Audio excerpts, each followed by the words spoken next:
It's time for Dodger Baseball. Live from Dodger Stadium, Prime Ticket presents the Dodgers as they take on the Atlanta Braves. Hi, everybody, and a very pleasant Sunday to you, wherever you may be. Final meeting of the year between the Braves and Dodgers. That means game number 7. The Braves, having swept the Dodgers in Georgia, hold the edge 4-2.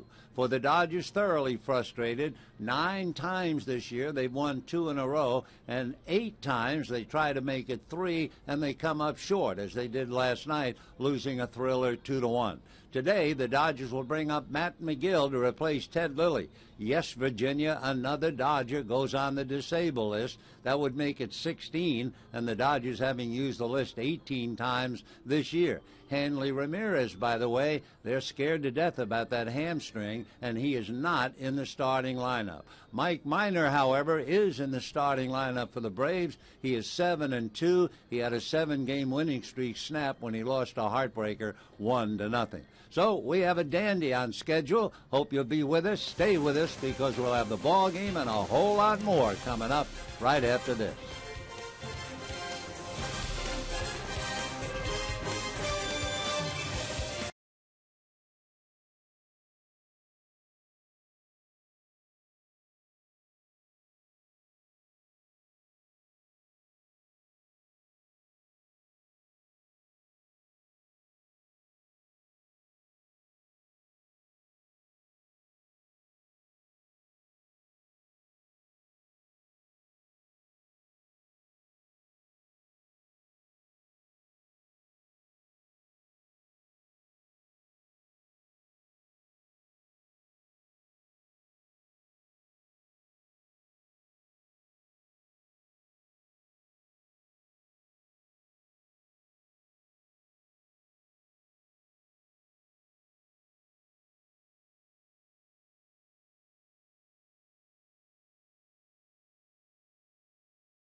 Dodger Baseball on Prime Ticket is brought to you by your Southern California Hyundai dealers. Come in and test drive the sleek, stylish Sonata today. By AT&T UVerse TV. Check availability at 1-800-PIC-ATT. And by Jack in the Box. The Chipotle Chicken Club combo is back for a limited time. Once again, the Dodgers find themselves with an important Sunday afternoon game as we say goodbye to the Atlanta Braves. A win today would give the Dodgers their second straight series win in 12 out of 16 at Dodger Stadium. Jim Watson and Steve Lyons in center field in our weekend suits. Let's hope the Dodgers are wearing their Sunday best. But first, some news of the day. Hanley Ramirez, who's been slow to recover from that hamstring, is maybe taking a step backwards. Yeah, he's not in the lineup again today. That's the fourth time in a row. He pinch hit last night. They're not sure if he can do that. He's having an MRI already today. Possible that he goes back on the DL again. That would be the third time this season. We're only just over 2 months into the season. Also, Ted Lilly goes on the DL. Mark Ellis is in the lineup but not completely healthy. So it continues to hamstring Don Mattingly by not having enough players at his disposal on a daily basis. So Ted Lilly's not available. That means we go back to Matt McGill. He got rocked last time we saw him in Colorado, but May 19th against Atlanta, same team, against Mike Minor, who's starting today. He was very good. You'll know if he's going to be good today if he gets out over that front foot and keeps it true to home plate. If his ball starts to sail, he's going to be in trouble. Dodgers and the Braves series finale. Keep in mind, Skip Schumacher riding a 14-game streak. See you after the final out.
Good afternoon to you. It's the Dodgers and the Braves concluding a 4-game series. Their final meeting of the year. It's number 7, and the Braves have had their way, winning 4 of the 6, sweeping 3 in Georgia.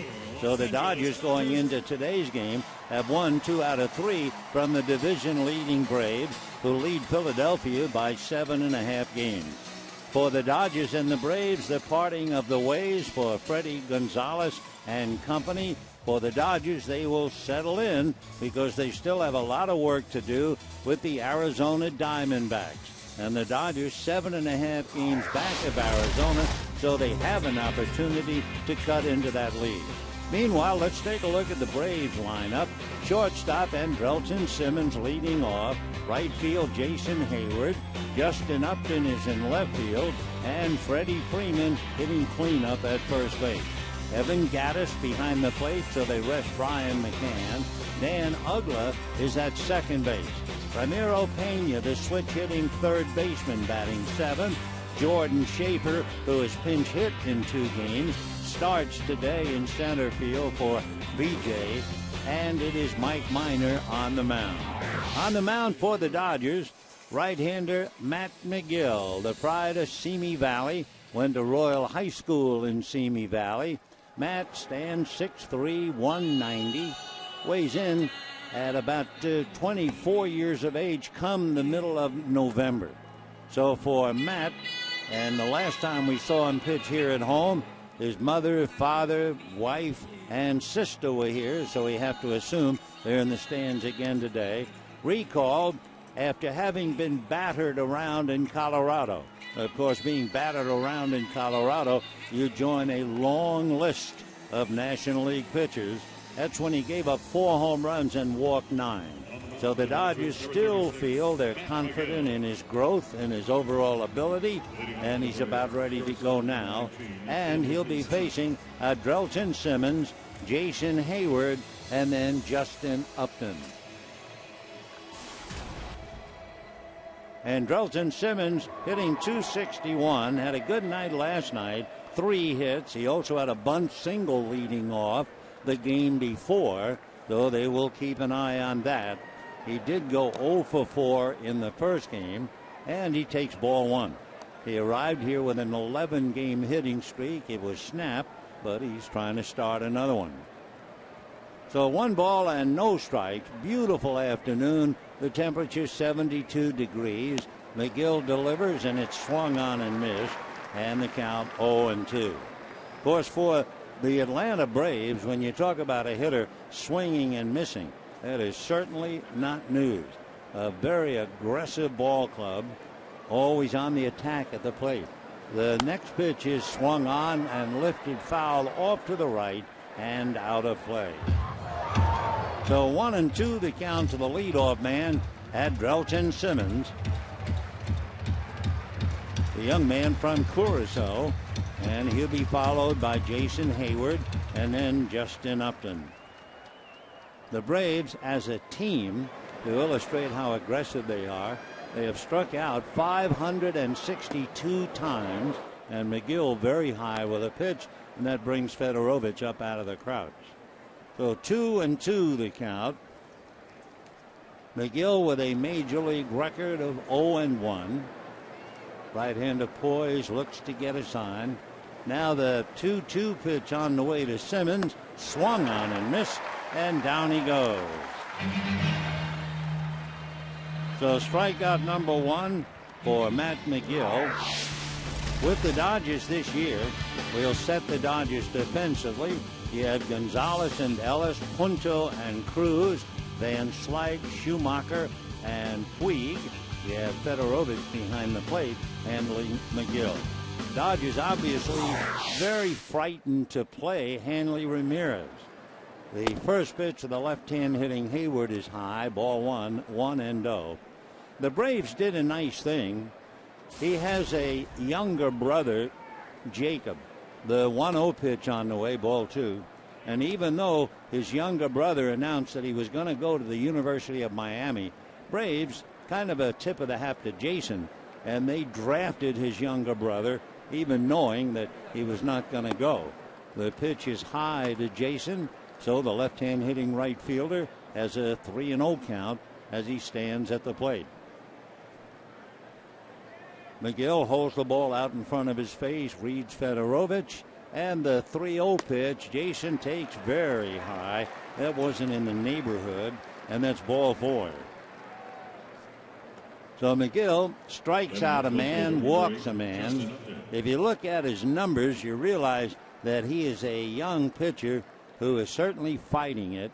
He has walked 23, and he has struck out 25.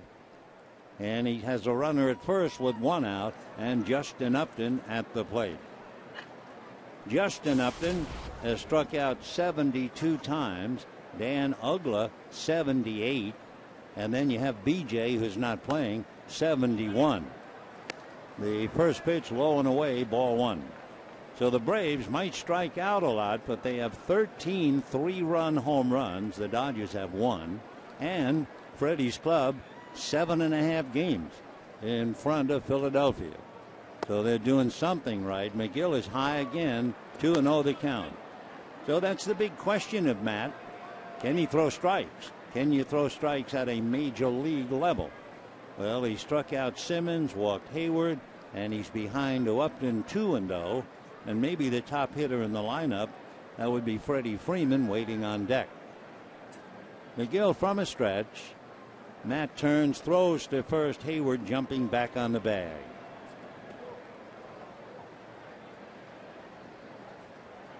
So McGill filling in for Ted Lilly, who's gone back on the DL. Now McGill straightens up. A look at first, Matt to the plate, and very high. It's not like he's just missing. That's up around the eyes, and Adrian Gonzalez and Tim Fedorovich going out to try to talk him down. So 3-0 the count. We were talking about Ted Lilly going on the DL. We got to talking about the DL itself. I honestly don't remember when the DL came into being. I certainly never heard of a Brooklyn Dodger when I was in Brooklyn for, 8 years. I never heard of anybody going on the DL. So we're trying to find out, when did the DL come into existence? Meanwhile, the 3-0 pitch, and that's in for a strike. 3-1 the count to Justin Upton. McGill waiting for Upton. He backs out, now gets back in again. Hayward at first on a 3-1 count, so we'll keep an eye on him. McGill set, very deliberate. Hayward not going, and it's ball 4. So he is struggling again with the strike zone. We were talking last night about that marvelous pitcher for the Braves, Chris Medlin. And we were talking about the 3 words that Roger McDowell would live by, as Medlin is a spectator today. And the 3 words are location, movement, and velocity. Well, a lot of people have it turned around. They keep looking at the velocity, and that's not where it's at. The pitch to Freddie Freeman is high, ball 1. Freddie has been remarkable with runners in scoring position, and he has Hayward out there at second base. He's hitting a dazzling .457 with runners in scoring position. Adrian Gonzalez hitting .429. Freeman takes in the dirt. So Fedorovich scrambling, and McGill is really doubtful as to just how long he's going to be around, and immediately here comes Honeycutt to the mound. I mean, it is the big leagues, and with 1 out, he's walked Hayward and Upton, and he's behind 2-0 to a wonderful hitter. Talking about Freddie Freeman. Freeman coming into the game is hitting .417 in the series. He's been the one Brave to swing a very hot bat. He's 5 for 12. He's hitting .310 against right-handers. And as we mentioned, second in the majors with the runners in scoring position. So McGill's in trouble. Freeman is waiting for the meeting, and the plate umpire Rayburn goes out to speed things along. Here's what Freddie has done. With the bases empty, it's as if he's almost disinterested, hitting .247. With runners on, .379. In scoring position, .457. And with the bases loaded, .750. Otherwise, he hadn't done a darn thing. 2 on, 1 out. No score in the first inning. McGill ready. Matt delivers, and it is swung on, lifted to left field and deep. Van Slyke, however, goes to the track. One-hands it. Tagging at second is Hayward. He will beat the throw to third. So Freddie Freeman, a long fly ball to left. Caught, but deep enough to advance Hayward. And with 2 out, the Braves have runners at first and third. And the batter is Evan Gattis. Evan Gattis is a young fella. If you wanted to write a book about a ball player, it could certainly be the life story of Evan Gattis. Among other things, they tell me, fighting depression, but that's just one sentence in a long story. He's hitting .263, 13 home runs, 33 runs batted in. Evan was in such a spot and state that he just walked away from baseball. Fouls the first pitch back, 0-1. He had all kinds of jobs. He was a valet or valet, however you want to call it, at a restaurant. He was a janitor. He worked as a ski lift operator. He did so many things, and then all of a sudden something clicked, and he came back to the game.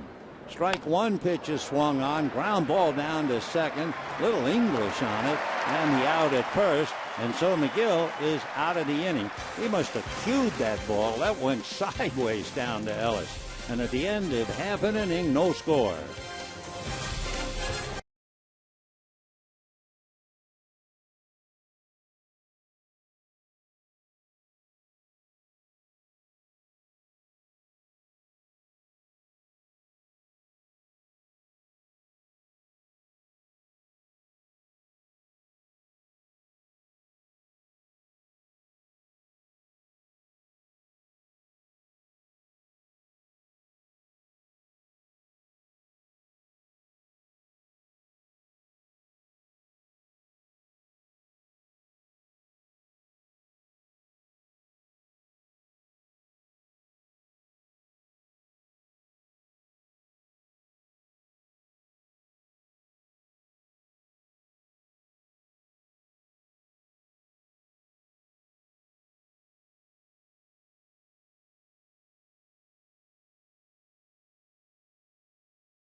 Pitches. He missed the strike zone 12 of the 19 times, but he fought his way through the jam. Couple of walks, but he got the outs.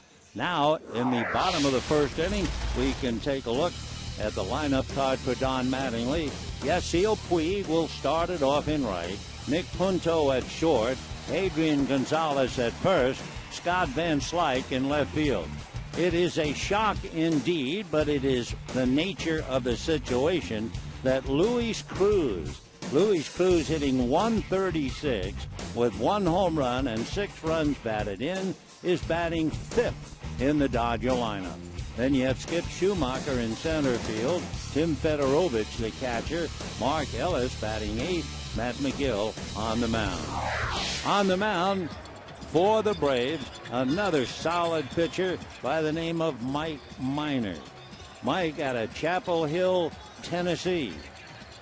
Went to school at Vanderbilt University, and Mike 7-2, 6-0 in his last starts. They go actually he had a 7-game winning streak, and the game that snapped it, he lost 1-0. Puig promptly bangs it into left center for a base hit, makes it turn and holds on. So Puig, as he has done a bit, first ball swinging and line drive single to center. Boy, here's something. If you're going to come to a Dodger game, make sure you get here early, because he really has gotten into the habit of going after that first pitch. So he singles to open up matters against Mike Minor. So with Puig at first, the batter now is Nick Punto, and then you have Adrian Gonzalez and Chris Van Slyke. So Minor, the left-hander, who has allowed just 10 hits to left-hand batters this year. That's how tough he is. He's high with his first pitch to Punto. Minor stands 6'4", 210. Punto turning around about right-handed, hitting .286. It was a merry month of May for Minor. He went 4-0 and his earned run average under 2. The left-hander delivers a bunt up along first. Late start by Freeman, and winning the foot race is Punto.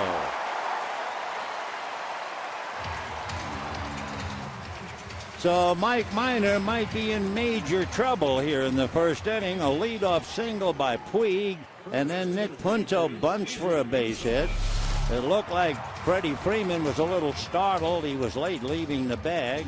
The pitcher, Minor, was late, and so beating everybody to the bag without a play is Nick Punto. And the Dodgers are in business, first and second, and nobody out. Certainly Ugla couldn't get over there. So the Dodgers now have Adrian Gonzalez in a nice spot, considering the fact he has done so well with runners in scoring position. Adrian hitting .429 when it really counts. Out of a stretch is Minor. The left-hander delivers. Adrian fouls it off to the left out of play. Gonzalez has been pretty quiet in the series. Last night he walked once and went 0 for 3. The game before he struck out twice and went 0 for 4. And the game before that he was 1 for 4. So with only one hit in the series, Gonzalez hungry, takes a look at a pitch in the dirt, and the count 1 ball and 1 strike. So Mike Minor, who was selected by the Braves in the first round out of Vanderbilt just 3 years ago, really, 2009. Tall left-hander looks down the barrel to get the sign. Adrian waiting. Van Slyke on deck. And the next pitch is low and away. And a 2 ball, 1 strike count. So Adrian with a chance to pick up an RBI. Braves left 2 men in the first inning. The Dodgers now 2 on and nobody out. Here's the 2-1 pitch coming up. Minor out of a stretch, deals way off the plate and low.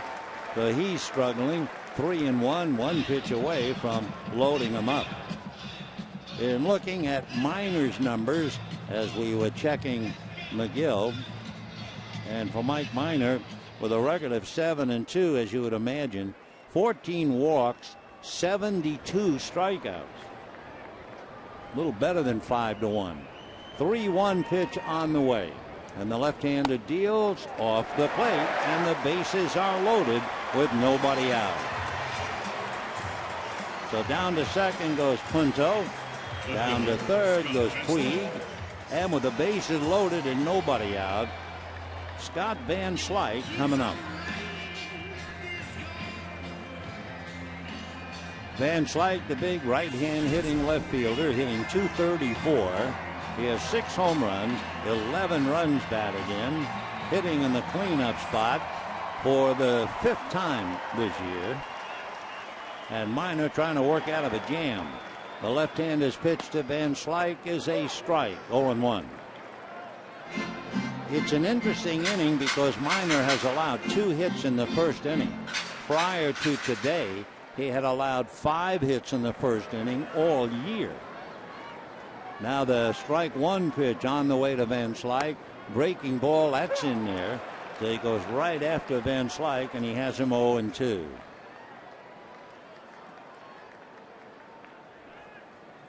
Breaking down Minor's record, 2-1 at home, 5-1 on the road. The strike 2 pitch on the way, and Van Slyke fouls it away. Take the 2 teams, take the Braves and the Dodgers, and give them each a bases loaded situation. This year, the Braves are hitting .410. The Dodgers are hitting .163. 0-2 the count to Van Slyke. Out of a stretch goes Minor, and the left-hander deals. Check swing, pitch inside, no swing, says Tim Tishner, umpiring at first. It was close in the count, 1-2. On deck, as we mentioned, a surprising number 5 hitter, Luis Cruz. Minor looks down the barrel, getting a sign. With the bases loaded and nobody out, the pitch to Van Slyke taken high, and the count 2-2.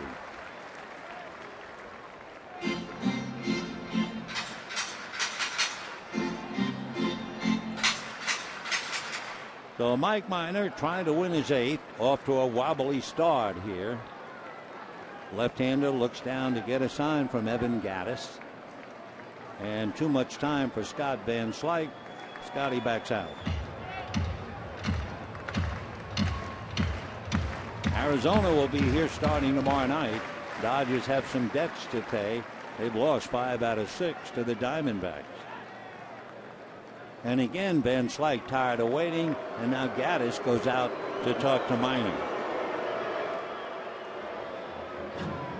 Dodgers have 2 left-hand batters, plus, of course, Punto, who switches, Gonzalez and Schumacher. against left-hand batters this year, Minor has allowed a 145 batting average. So he is tough in every area. Now the left-hander working on a right-hand batter. The pitch to Van Slyke is fouled away. Down and away from the right-hander. If he joined us late, Yasiel Puig walked up and drilled one to center for a base hit. Nick Punto bunted up along first, beat it out for a single, and then Adrian Gonzalez walked to load the bases. So Puig, Punto, and Gonzalez are at the ready. 2-2 the count to Scott Van Slyke. Minor from a stretch. The tall left-hander ready and delivers, and it is foul back. Dead back, second deck behind home. 2-2 the count. So Mike Minor, who went to school at Vanderbilt and majored in sociology. Well, he's very social right now, surrounded by three. Basically, fastball, curveball, and change. Here's the 8th pitch to Van Slyke, and he takes on a check swing. High.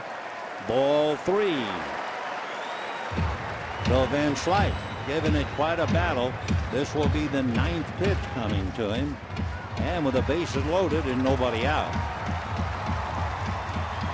Puig, Punto, and Gonzalez all taking their leads. Infield is back. 3-2 the count to Van Slyke. Out of his stretch goes Minor.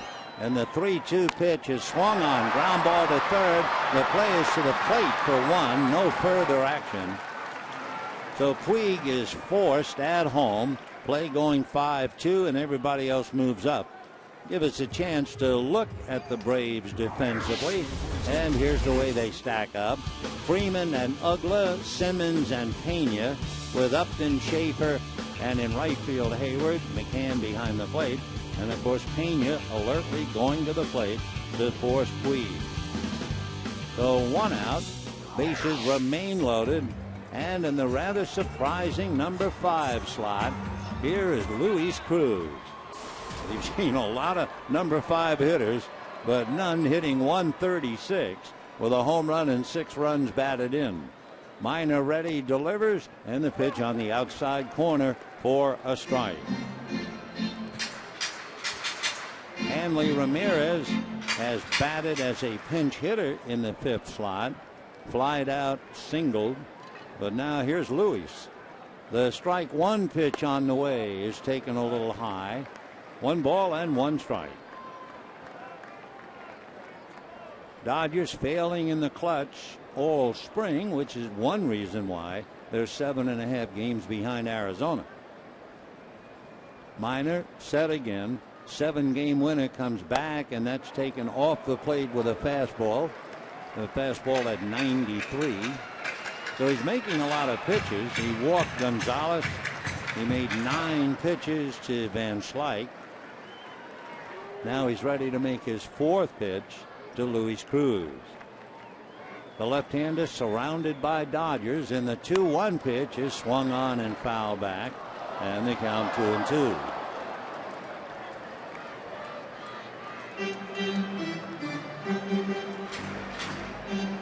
Two balls and 2 strikes. The count to Luis Cruz. Minor with the bases loaded, 1 out, first inning. No score. Dodgers trying to get the jump on the Braves. Minor looks in. Gaddis wigwagging a couple of signs out. And the 2-2 pitch on the way, down and away. So he goes 3-2 again. He went 3-2 to Van Slyke. So he's doing a high wire act here in the first inning. But then again, Matt McGill, remember, walked 2 in a row. McGill wound up making 19 pitches in his first inning. So waiting on deck, Skip Schumacher. And of course, Schumacher has been the consistent Dodger hitter. Schumacher has a 14-game hitting streak on the line. All right, 3-2 the count to Cruz. Bases loaded, 1 out, no score, first inning. Minor out of a stretch, and the 3-2 pitch swung on, hit in the air, foul off first base, down the line and back into the lower deck. and that was another 93-mile-an-hour fastball. So Punto at third, Gonzalez at second, Van Slyke at first. 1 out, no score. Here comes Minor as Cruz waits at the plate, and it is swung on and missed. So Cruz strikes out, and the batter will be Skip Schumacher. Skip Schumacher. Skip Schumacher had a couple of base hits last night. Single to left, single to center, and then in the 9th inning for good measure, single to right. So Skip used the whole field, picking up 3 hits. So bases loaded, 2 out, no score. Dodgers, as usual, struggling with the bases loaded. Schumacher takes a strike, and the count 0-1. So imagine, should the Dodgers fail to score and they had the bases loaded and nobody out, they would actually drop even lower in futility for the year. Strike 1 pitch on the way. Schumacher hits it foul. 0-2. So now Minor is a strike away from getting out of the inning. Braves and Dodgers. Final meeting of the year, number 7. Braves have won 4, Dodgers 3. Dodgers have won 2 out of 3 in the current series. 0-2 the count to Schumacher. Minor delivers high and away. So Punto at the ready at third. Gonzalez, who figures to advance 1 base on a base hit, and Van Slyke at first. Minor again out of a stretch. A look at the runners, and the 1-2 pitch swung on, little roller up along third. It will be a base hit, and the Dodgers get a run. It went about 70 feet maybe, and good enough for a base hit, which means Schumacher has now hit in 15 straight. So the Dodgers get a little lucky, and there's nothing wrong with that. Punto carries the run in. Down to third goes Gonzalez. To second, Van Slyke. At first, Schumacher. And Roger McDowell going out to the mound to talk to Mike Minor. So Punto carries it in. The Dodgers get a run. And McDowell, who certainly was through the wars for so many years with the Mets and happily with the Dodgers. It's always a red letter day for us when we see Raj. 8 years as the Braves pitching coach after pitching 12 years in the majors, and he succeeded a professor in pitching coach, and that would be Leo Malzone. Minor, meanwhile, has made major pitches. 27 pitches so far in the first inning. Bases are still loaded, and here's Tim Fedorovich, who's having trouble making contact. Right hand hitting catcher and takes a strike. So Fedorovich does a very good job with the glove, but the jury is out. He has struck out about a third of his at-bats, and he's hitting 200, takes high, 1 ball and 1 strike. Dodgers lead 1-0 on a trickler up along third, bringing in Nick Punto. Adrian Gonzalez down the line from third. Scott Van Slyke at second. Skip Schumacher at first with 2 out. 1-0 Dodgers, and a 1-1 pitch to Fedorovich. Swung on, hit in the air off first base. Freeman comes over right near the railing, backs up and makes a fine catch. So Freddie Freeman bails out Minor on the foul ball. The Dodgers get 1 and they lead 3, and at the end of an inning they lead 1-0.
gives up the run. Dodgers lead 1-0. Unusual for Minor to have troubles in the first inning. For Matt McGill, of course, trouble was his middle name in his last start in Denver. He walked 9, and the last Dodger with more than 9 walks in a 9-inning game was a very fine pitcher by the name of Ralph Branca, who walked 10 at the very beginning of his career in 1945. Talking about what a surprising inning it was for the Braves, and especially for Mike Minor. Minor had allowed 5 hits in the first inning all year. Today he allowed 3 hits in the first inning, made 30 pitches, and the Dodgers scrapped and got 1. Leading off now is Dan Uggla, and he takes ball 1. Uggla last night was in a hole, no balls and 2 strikes, leading off in the 5th inning. And Stephen Fife made a mistake. He hung the curveball 0-2, and Uggla was all over it for his 11th home run. Of course, no surprise, Uggla has hit over 30 home runs for about 5 years in a row. Right-hand hitter takes one over his head to the backstop. 2-1 to count. So McGill struggling with his control. That's been his story. Uggla waiting on the 2-1 pitch to Dan, again very high, ball 3. In 2007, Uggla hit 31. Next year 32, next year 31, next year 33, and in 2011 36. 3-1 pitch is taken for a high strike, and the count 3-2. We're in the second inning. Dodgers lead 1-0. The 3-2 pitch to Uggla is inside, ball 4. So McGill has now walked 3, and he is struggling. Remember, head to Dodger Stadium Tuesday. The first 50,000 fans in attendance take home a Dodger beach chair presented by Farmer John. For tickets, visit Dodgers.com/promotion. So come on out. Take a seat. Uggla at first. The switch-hitting third baseman, Ramiro Pena, coming up. Pena overall hitting .314. Left-handed, .362. He takes high, ball 1. Well, if McGill was only just missing, you'd say okay, but he is missing by a lot. So far, he's made 26 pitches. That means 7 in the inning. Right-hander comes back and gets a strike. 1 ball and 1 strike. Ramiro Pena having a very, very fine year. Good with the glove. He's from Mexico and was originally signed by the Yankees back in 2005. The 1-1 pitch, Pena hits it in the air, foul off third, and the count 1-2. Pena, an even 6, about 185 pounds. He'll be 27 the middle of July. Signed by the Yankees, actually played for the Yankees 4 different years before coming over to the Braves. Now the 1-2 pitch, instead a throw to first. Uggla back on the bag. The Braves are really not a base stealing team. Oh yes, they have Schaefer. Jordan has stolen 7 out of 9. And they have Justin Upton, who has stolen 5 out of 6. But they are not a running team. The next pitch is swung on and fouled or missed to the plate. Missed to the plate, so he's done. So Pena strikes out. That would be the second strikeout for Matt McGill. And the batter now is Jordan Schaefer. Schaefer appeared as a pinch hitter last night and struck out. Did not appear in the game before and did appear as a pinch hitter in the first game and singled. So Jordan Schaefer overall hitting .310, 2 home runs, 8 runs batted in. He's from Winter Haven, Florida. The Braves drafted him out of high school, and the pitch in for a strike.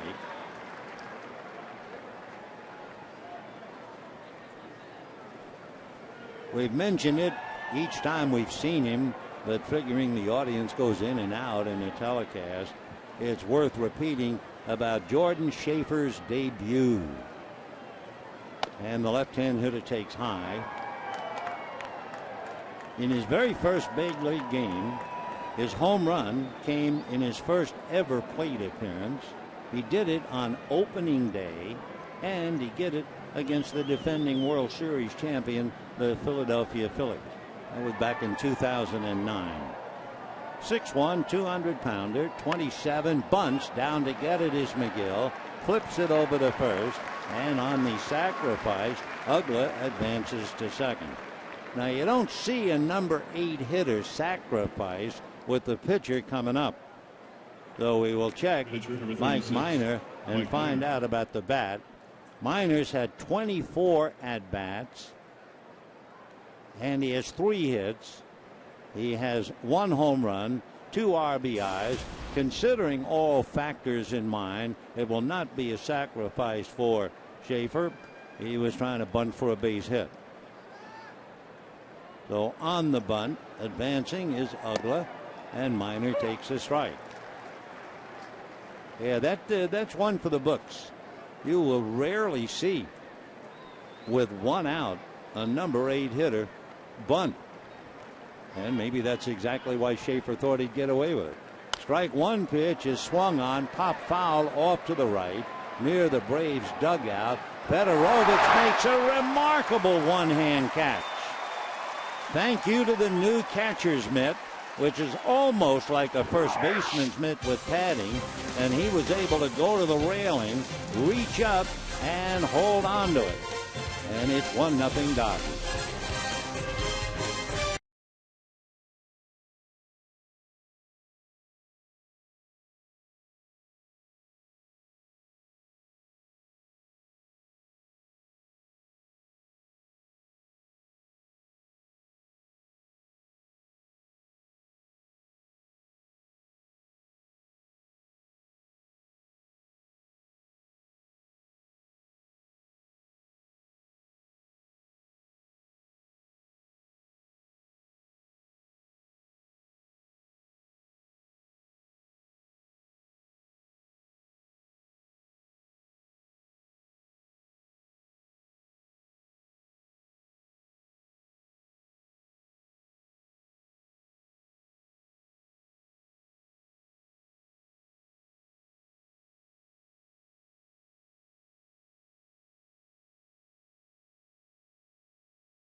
Bottom of the second inning, they'll have Mark Ellis, then Matt McGill, and Yasiel Puig.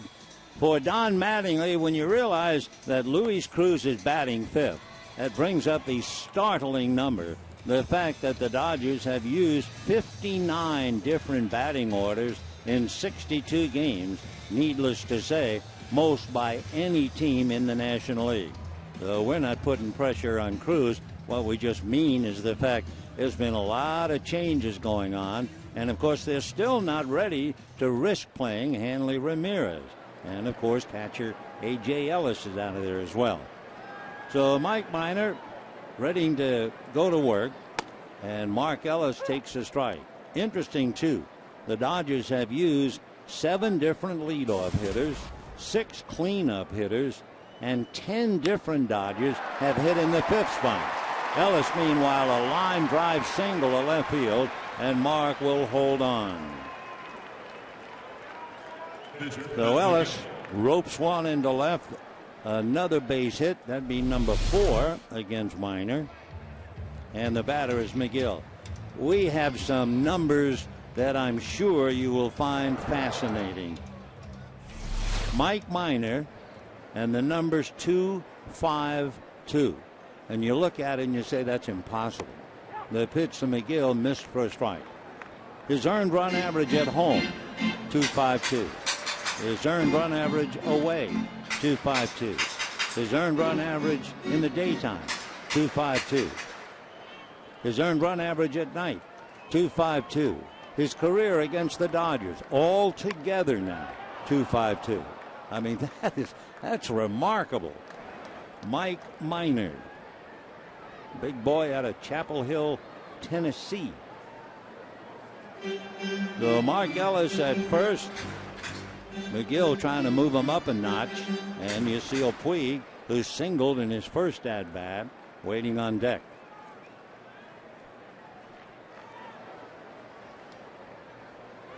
Minor out of a stretch, left-hander, then backs off the rubber. The hitter McGill backs out of the box. 0-2 the count. Now the pitch McGill takes high and away. Couldn't get the bat on it. 1-2 the count. Matt looking down to Tim Wallach to see if the bunt's on again. Puig waiting on deck. Wallach has flashed whatever. And the 1-2 pitch. McGill shows bunt. He has to pull away, and the pitch gets away. And by the time Gaddis goes back to get it, down to second base goes Mark Ellis. So remember, the Dodgers got a couple of wild pitches to win a game. That was the Mahalam Ryu game. Now a wild pitch that gets away from Gaddis. Puts a runner at second base. And will bring up Yasiel Puig. So McGill strikes out on a pitch in the dirt trying to bunt it. And Ellis goes on to second base. It'll be a wild pitch on the strikeout. Puig single to center in the first inning. So Yasiel waiting time at the plate, called by the plate umpire Rayburn.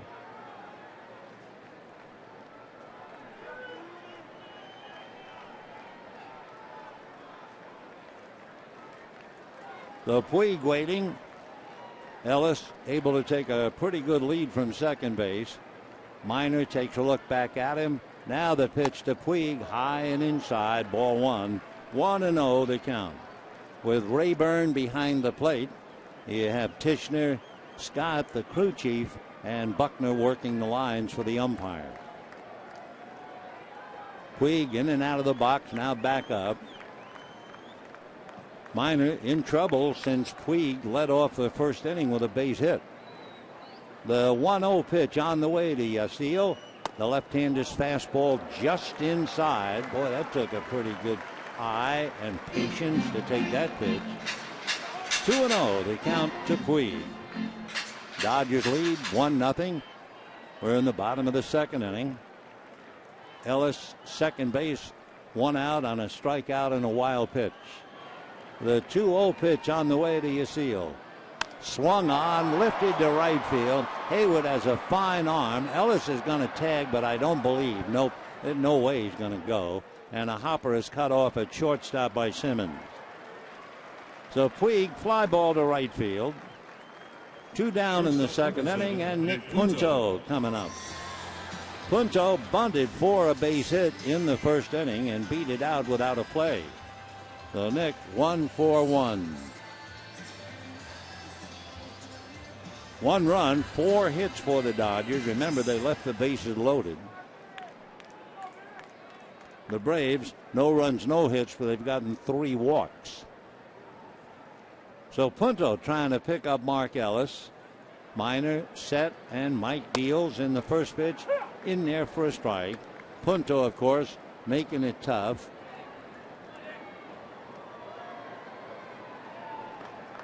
0-1 the count.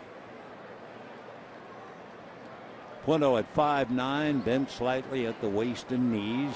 Not going to give you much of a strike zone. Swings, fouls it back, and the count 0-2. 1-0. Dodgers leading the Braves. The Braves are two different teams, but of course it's a combination that wins. They are one team at home, 21-7 at home. They are break even, 17-17 on the road. But that's always been the pattern for victory.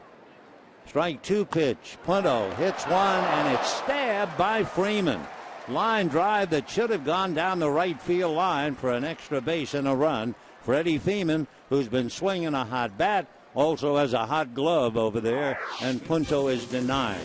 Ball line drive caught by the first baseman, and Nick can't believe it. It's still 1-0 Dodgers.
Third inning. We have a moment. We were talking out loud, wondering about the disabled list because it's been used so much by not only the Dodgers but every ball club.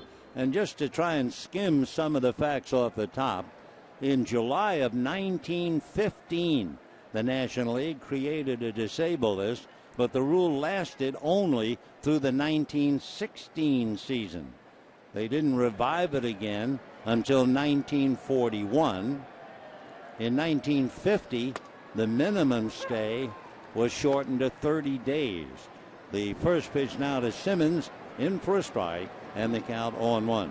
Then in 1960, they added a 60-day emergency list. Strike one pitch is a little low, 1-1. In 1966, the required stay on the regular DL was shortened to 15 days.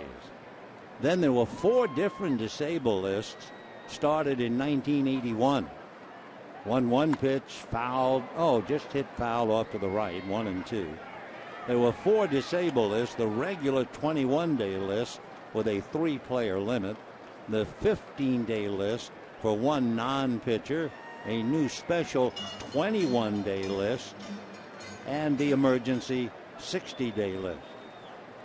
Meanwhile, taking in the action and the pitch of the plate at Lilly, the latest to go on the list, watches on a little nubber to the box. McGill takes care of it. So that will do it for Simmons, and we have 1 away. The one thing that is amazing to me is the fact in 1950 the minimum stay shortened to 30 days, and the original rule 1941. I do not remember anybody in Brooklyn, and I'm talking Robinson, Reese, Cox, Snyder, Ferrillo, Campanella, etc., going on the DL. Maybe Don Newcomb remembers. Meanwhile, Hayward takes over his head, ball 1. It's 1-0 Dodgers, third inning, 1 out. Matt McGill into the windup. Young right-hander back, very high. 2-0 the count.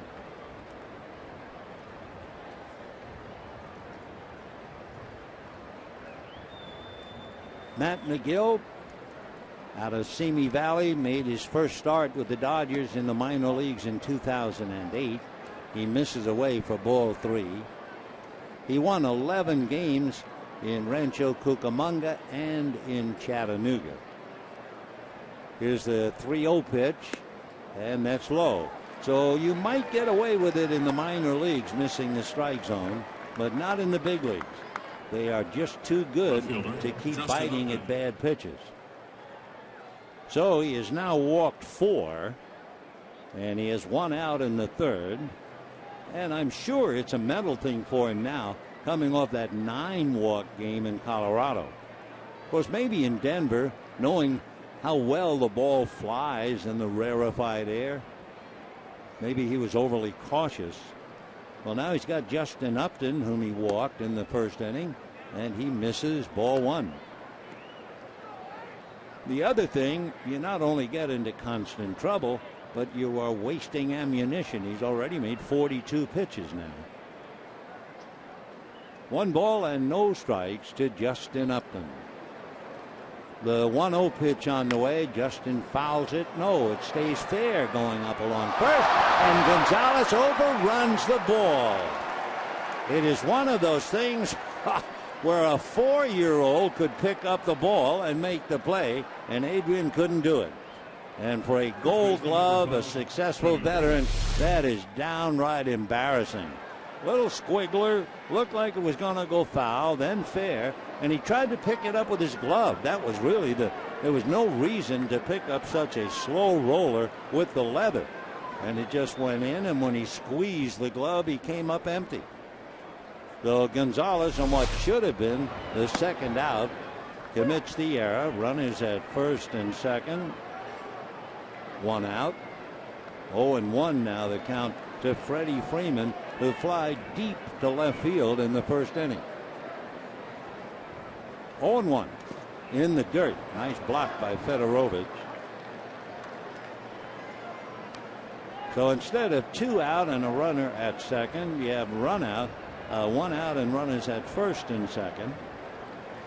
The rare error on such a simple play, charged to Adrian Gonzalez. Now the 1-1 pitch on the way. McGill delivers, swung on and missed, 1-2. The error by Gonzalez is not only embarrassing, it is disconcerting. It's the kind of an error. You know, you make an error on a hard ground ball, okay, that's all part of the game. But you make that kind of an error, you've really got to get it out of your memory. The 1-2 pitch is swung on and hit down the left field line, and that's going to go foul. Take a look, and as we say, had he picked it up bare hand, he might have had an easier play. But either way, how about picking it up with 2 hands? The ball spinning a little erratically, puts the glove on it, squeezes, and then leaves the ball on the ground. Comes up with a glove full of empty. Now let's see what the Braves do with a big break. The 1-2 pitch on the way. McGill ready, deals in the dirt. Another block by Fedorovich. Runners holding, Hayward at second, Upton at first. By the way, errors by National League first baseman. Joey Votto has 6. Adrian Gonzalez has 7. Here's the 2-2 pitch on the way to Freddie. Swung on, line to right field, base hit. Puig has to go way over to his left, and they're going to hold Hayward at third on a perfect throw to the plate. As well as Jason Hayward runs, they were not going to run him on Puig. And that would have been a very tough play for Puig or any other right fielder, because the ball was pulled. Puig running as hard as he can to his left, came up, straightened up, and then fired unerringly right to Fedorovich. Another wonderful play by the young right fielder.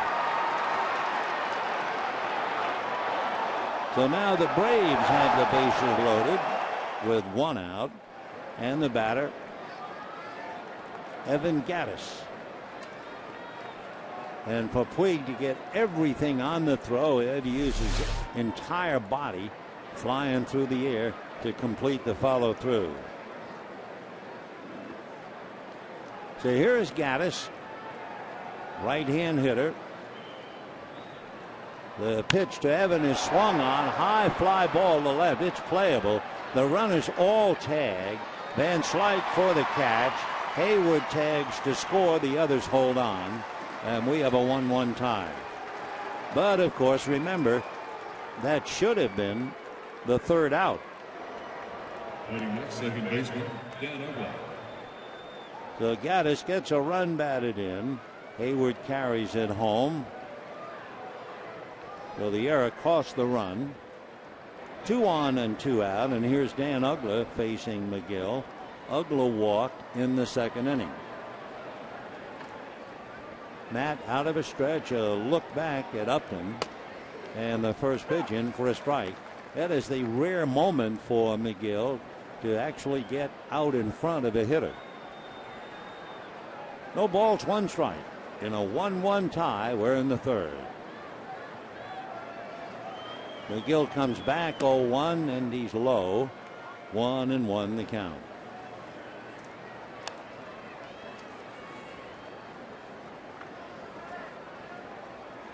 Uggla in and out of the box. Off to a slow start, but he'll make a lot of noise, I'm sure, before the year is over. The 1-1 pitch, Dan holds up. That's in the dirt. So McGill now has overly corrected. He was very high on many of his pitches. He made 34 in the first 2 innings. Now, in an effort to bring the ball down, he's been in the dirt. It is no easy thing to stand on that mound 60 feet, 6 inches away, and throw strikes. Not easy at all. 2-1 pitch on the way is swung on, and a high fly ball to left field. Van Slyke to the track, at the wall, gone. So Uggla makes some more noise. A 3-run home run, and the Braves take a 4-1 lead. Again, however, to McGill's credit, all these runs are unearned because of the error by Adrian Gonzalez. That little ground ball. So Dan Uggla, it's his 12th home run. Third baseman. Drives in 3. And the Braves out in front 4-1.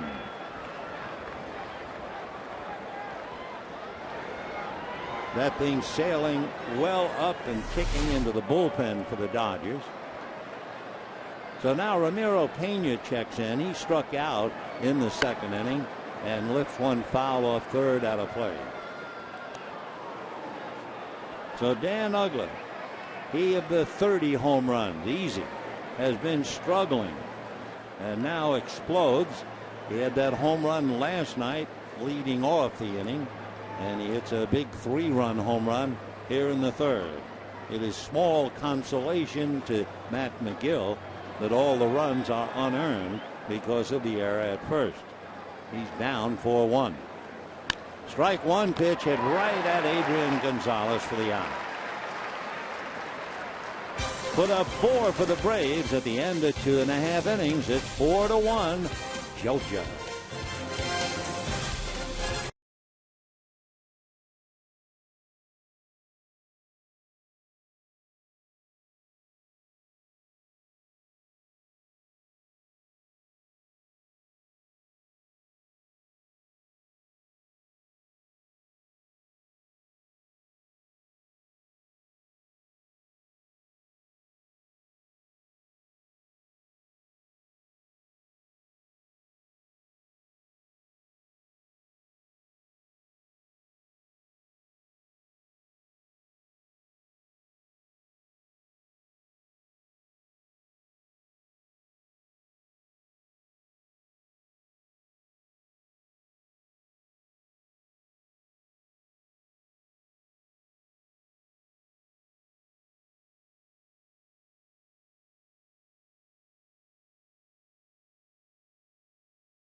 Take a 4-1 lead into the bottom of the third inning. We'd like to remind you to head to Dodger Stadium Saturday, June 29th. Dodgers and Phillies at 7:10. Be one of the first 40,000 fans in attendance. You'll receive your own set of Dodger earbuds, compliments of T-Mobile. For tickets, visit Dodgers.com/promotion. 4 unearned runs puts the Dodgers in the hole. And Adrian Gonzalez, who no doubt bears the brunt of it, will lead off. And the first pitch high and tight, almost got him. Came so close to the helmet that Adrian takes the hat off. 1 ball and no strikes. So Gonzalez spun around a bit, walked in the first inning. Now Minor ready and deals and gets a strike. And the count 1 ball and 1 strike. Gonzalez, Van Slyke, and Cruz. Dodgers had the bases loaded in the first inning and were fortunate with nobody out to get 1. And the 1 was a little roller up along third base off the bat of Skip Schumacher. Then the Braves come back and get 4. 2-1 pitch. Adrian takes very high. 3-1 the count to the Dodger first baseman. Waiting on deck, Scott Van Slyke. Minor works from the third base side of the rubber. His 3-1 pitch on the way is swung on and fouled back, and the count 3-2. Minor trying for his 8th win. Gonzalez hitting .316. Minor 7-2 coming in. Left-hander's 3-2 pitch on the way, swung on and hit foul off to the left and back into the crowd.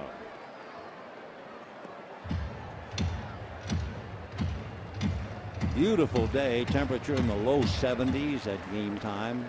Very light breeze blowing from right to left, barely. Adrian in and out of the box. 3 balls, 2 strikes. Minor ready, and his full count pitch is just inside under the hands. Ball 4. So Gonzalez walks a second time.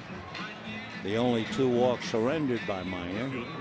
And the batter is the left fielder, Scott Van Slyke, who hit into a force play, came up with the bases loaded, nobody out, hit a ground ball to Ramiro Pena, the third baseman, and the Brave third baseman threw to the plate to get the force on Puig. So Scotty back up. Minor delivers. First pitch is lifted into shallow right. Hayward coming on a full run and makes the catch one-handed on that little pop fly. Holding at first, Adrian Gonzalez, and we have 1 out. Luis Cruz struck out in the first inning with the bases loaded in that rather unfamiliar number 5 spot. 1 of 10 Dodgers to start, imagine, in the 5th spot. 3-4-5, that beats the heart of your team, and the Dodgers have an arrhythmia. 1 of 10. Cruz 0 for 1. Has a look at ball 1, 1-0 the count. Luis came into the game batting .136.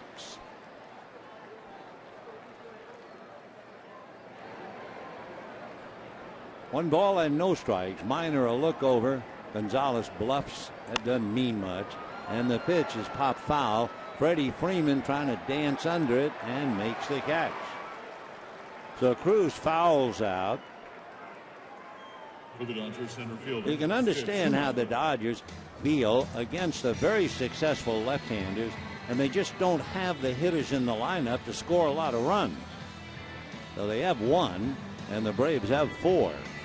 And with 2 out, Schumacher, who rolled one about 75 feet up along third on the grass, got an infield hit. He also picked up a run batted in, and he's hit safely now in 15 straight. Skip takes a strike as he showed bunt. 0-1 the count. Matt Kemp had a 14-game streak, and of course you go back to Ethier when he rolled through 30. 0-1 the count. Minor ready and delivers, down and away. 1 ball and 1 strike.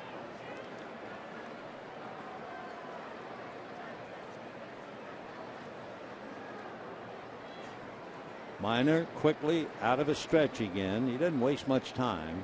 Back he comes. Schumacher swings, doesn't get it. Mentioning Andre Ethier's name, and you wonder why he's not in the starting lineup today.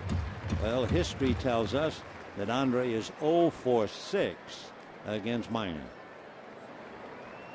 Here's the 1-2 pitch coming up, and that's down and dirty, blocked nicely by Gaddis.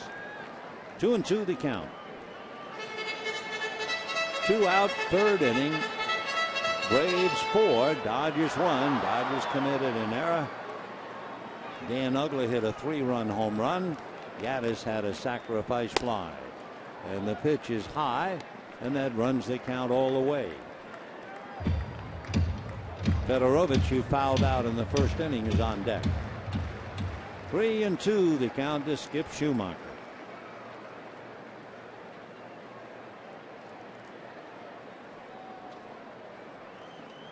Minor's 3-2 pitch. They're not going to hold Gonzalez. He goes on a foul ball. Couple of things about Minor. He's won 5 wins on the road. He's given up 5 home runs with 2 strikes on the hitter. He is basically a fly ball pitcher, far more than ground balls. But he's also made 10 so-called quality starts. The next one is off the plate. So Schumacher draws a walk. Down to second goes Gonzalez. That's the 3rd walk given up by Minor. And it brings up Fedorovich, who fouled out in the 1st inning.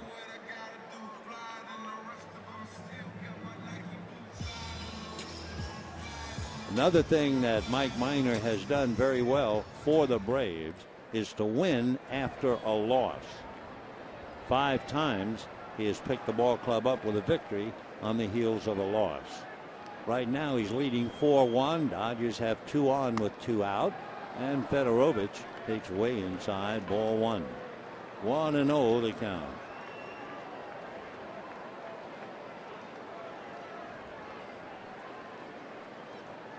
Tim, right-hand batter, waiting at the plate. Minor, a high set. Back he comes. Hard ground ball. Diving stop by Pena, who throws high and still gets him at first base. A toe dance by Freddie Freeman. Oh, what a wonderful play by Ramiro Pena. Otherwise, that's down the line, and the Dodgers get at least 1. So Pena diving at the ball, scrambled through high. Freeman made a great play at the other end of it. The Dodgers come up empty, and it's still 4-1 Braves.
Braves lead 4-1 as we go to the top of the fourth inning. When they're finished here, Freddie Gonzalez group will go south to San Diego.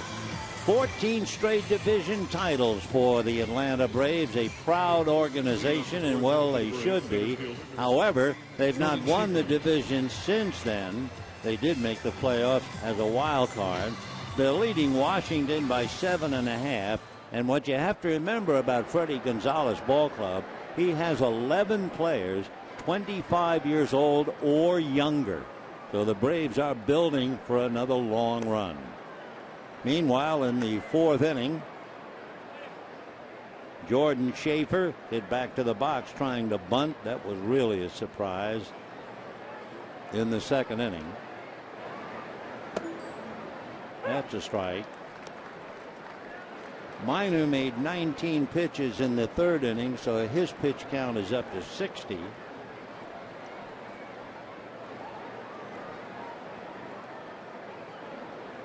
Matt McGill is coming right up to that number. A little flare. Digging is the shortstop. Catching and making the play is Punto.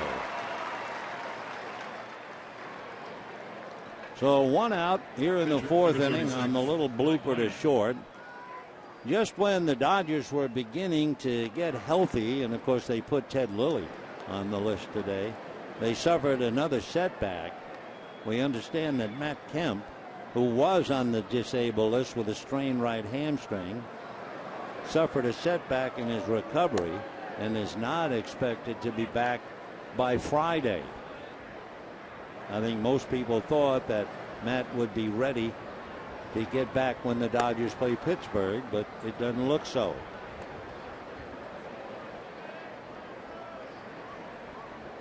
So more problems for the Dodgers.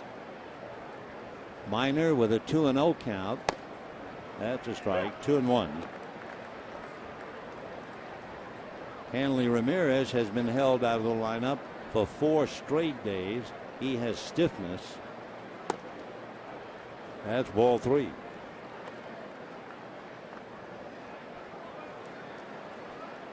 We were wondering about Andre Ethier besides the fact he is 0 for 6 against Mike Minor. Remember the foul ball? If you were watching or listening, he fouled a ball off his right ankle. But that's not why he's playing. He does have a sore foot, but Mattingly felt he's just getting a day off. So Minor draws the walk.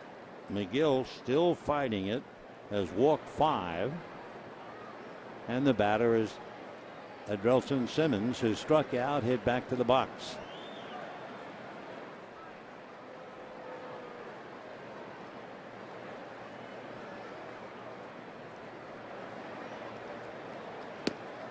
Oh and 1.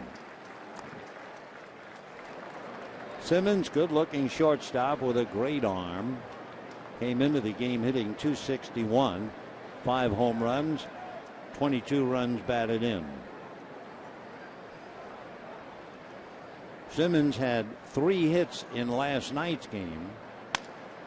Grounds one, foul ball, no play. Nice try by Luis Cruz, but right there on the foul line was C.B. Buckner. He had an easy call, but the ball coming right at him. 0-2 the count.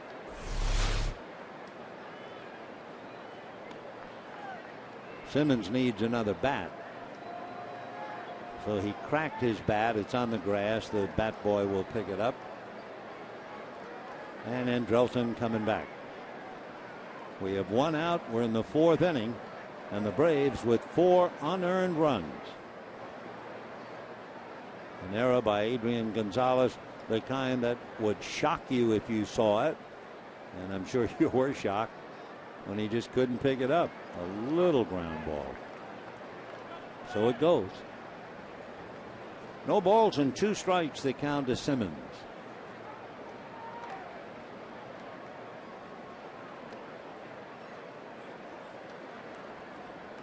McGill has now made 66 pitches. He's due to bat second when the Dodgers hit in the 4th inning. in the dirt. Don't forget, the division-leading Arizona Diamondbacks are coming in for 3.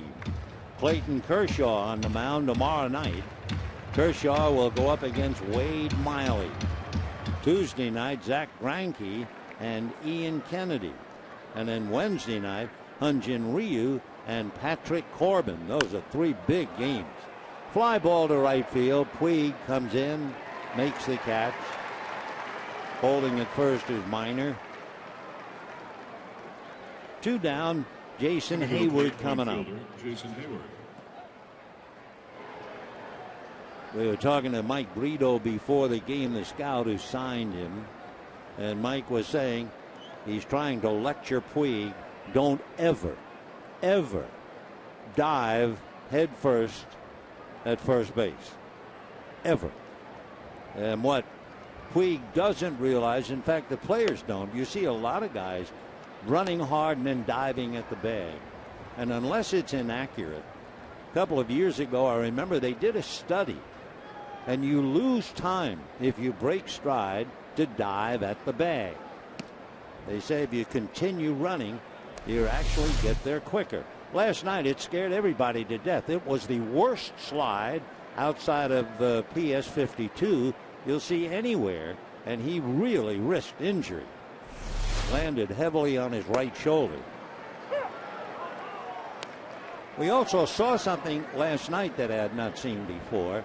After that slide, which I think scared everybody in the ballpark, they then gave Puig what looked like a pale green foam rubber, and he wrapped his left hand with it. And I thought, wow, I've never seen that before. I wonder if he hurt his hand. Then he went out into right field, and he was clenching and unclenching his right hand, making a fist. I thought he had to be hurt. And the answer was no. And as far as that foam rubber that they put on his hand, apparently a few base runners are doing that for the Dodgers. For 1,000 years, if you were running the bases, especially at first, you would carry a batting glove or a handful of dirt. There goes the runner, ground ball right by the diving Mark Ellis, and on his way to third easily goes Minor. So the Braves, on a base hit by Hayward, have runners at first and third. With 2 out, Minor was going. There was no chance for Puig. And Justin Upton coming up. Why would you run the bases with a handful of dirt or carry your batting gloves? So you wouldn't drag your hands when you slide. It was a new wrinkle for me to see a base runner put on a little bit of a rubber contraction on his hand, and Puig did it last night. All right, here's Upton, and ball 1. First and third, 2 out, 4th inning. Braves lead the Dodgers 4-1.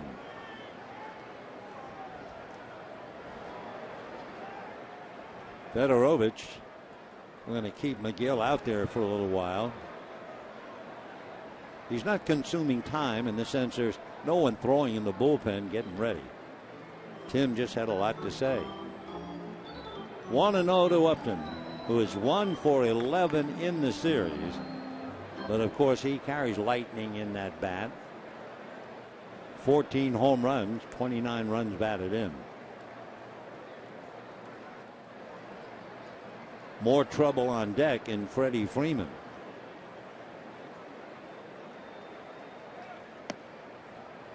Just off the plate and low, ball 2. Freddie fly deep to left, single to right. Waiting for Upton to save him a lick. 2 balls, no strikes. High strike. I think Upton thought it was even higher than that. 2-1 the count to Justin. His older brother BJ not in the lineups today.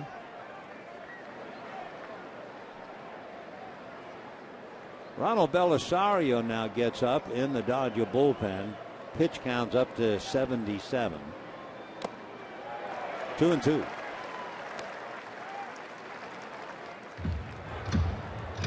McGill, due to bat second in the fourth inning, has made 78 pitches, basically because of the 5 walks.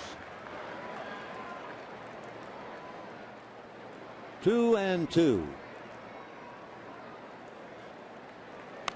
Foul back. So with 1 out, Minor walked, and with 2 out, Hayward singled him to third. Upton has walked and reached on that error by Gonzalez that led to 4 runs for the Braves in the third inning. 2-2.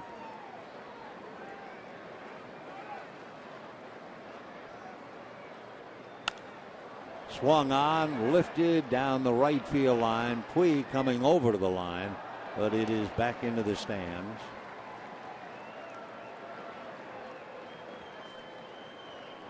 So deuces wild. 2 balls, 2 strikes, 2 out, and 2 on at first and third. And the Braves leading 4-1. So McGill now has made 80 pitches.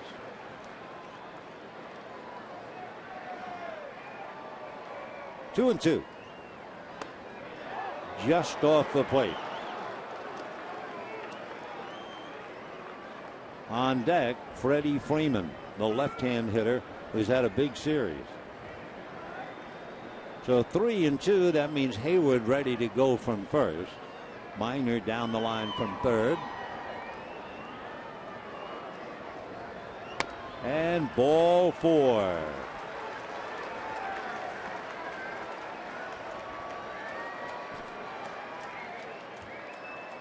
So the base is loaded.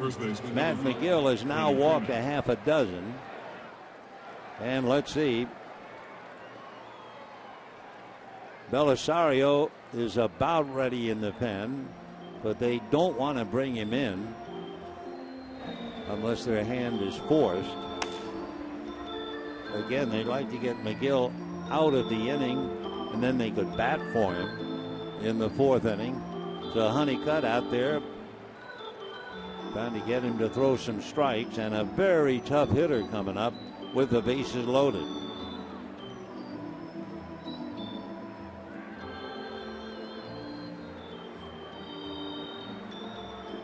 A lengthy meeting as Freeman waits.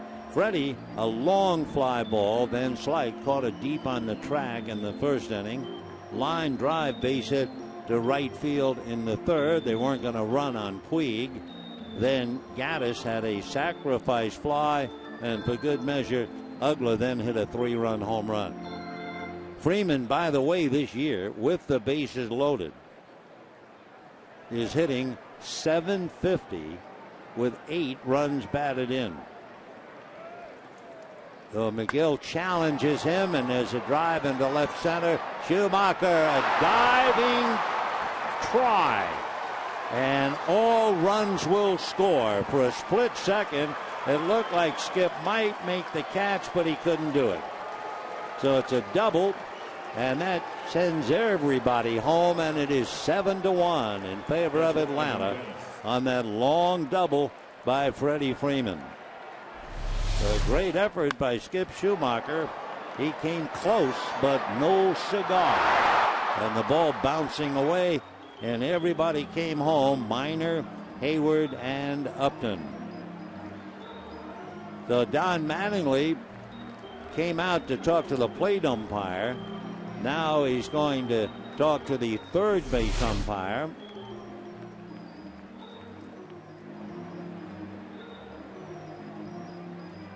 Braves now with a huge 7-1 lead. Now Mattingly wants the umpires to have a little agreement on something. It's not about somebody missing a base. I don't think anybody interfered. The ball did bounce high in the air. Now they're going to call Mattingly back and answer whatever question he proposed. But as of right now, it's 7-1 Atlanta. So McGill paying the price by walking his 6th batter, and then Freeman doubled everybody home. Mattingly now will go to the mound, so his hand is forced, He was hoping and praying that McGill could do it, but Matt couldn't. 6 walks and then the double by Freeman. He gives up 7. The first 4 of those runs, remember, unearned, but that doesn't matter. The 7 is on the board. So the Dodger plan of batting for McGill will not see fruition. And Ronald Belisario will be coming in, and we'll be back. Attention, please. Now pitching for the Dodgers, number 51, Ronald Belisario.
As Matt McGill comes out, made 83 pitches, walked 6, and was charged with the runs, albeit, remember, the first 4 of the runs unearned.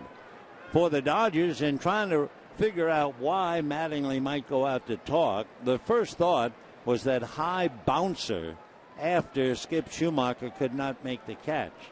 Was it touched by somebody, or was there some ground rule? But there wasn't.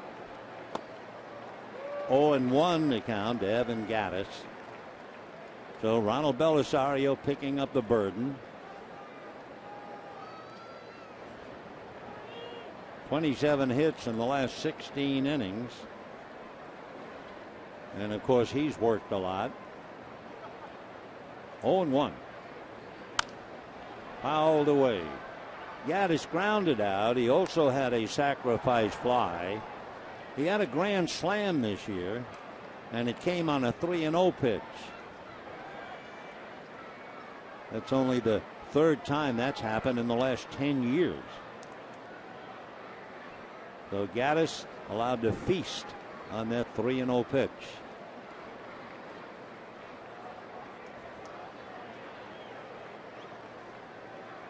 Braves 7, Dodgers 1. We're in the 4th inning.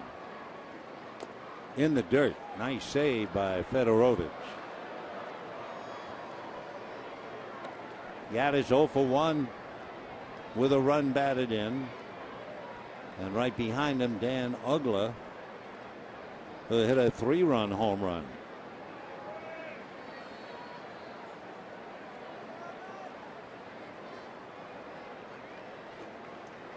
One ball and 2 strikes.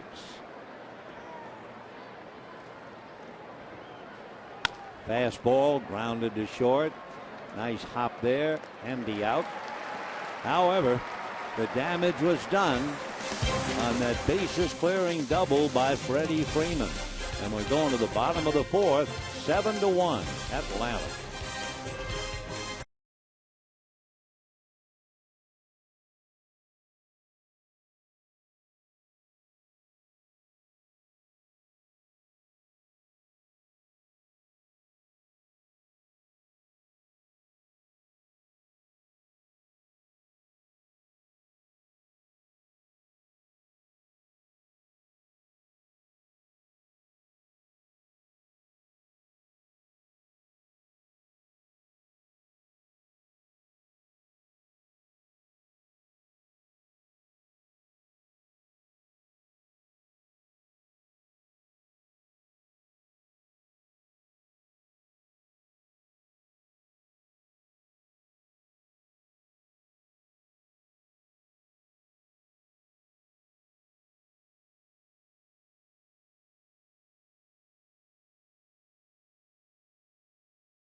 To you by your Southern California Kia retailers. Visit mysocalkia.com. By Time Warner, enjoy all the things you love better. Call 1-855-1-TWC. And by El Pollo Loco, crazy you can taste. Braves have broken it up against the Dodgers here at Dodger Stadium, scoring 4 in the third inning, albeit unearned, and then adding 3 more in the fourth. So it's 7-1 Atlanta, and the Dodgers with Mark Ellis, Ronald Belisario, and Yasiel Puig. And a strike to Mark Ellis.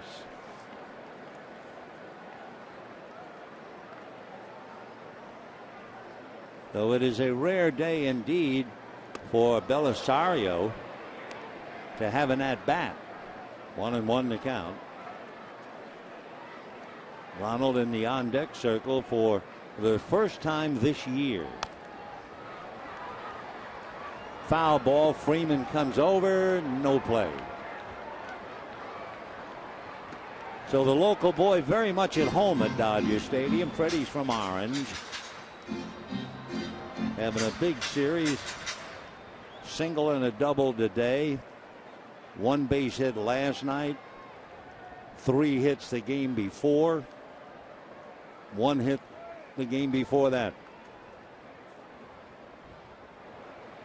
Remember when the Braves arrived here, they hit the skids, and at one stage they had scored 1 run in 20 innings, and it went for 4 more innings. 1 run in 24, but since then they've come alive. So that'll do it for Mark Ellis. Pops up to Freeman. And Ronald Belisario making his way up to the plate. A batting pitcher, number 51, Ronald Belisario.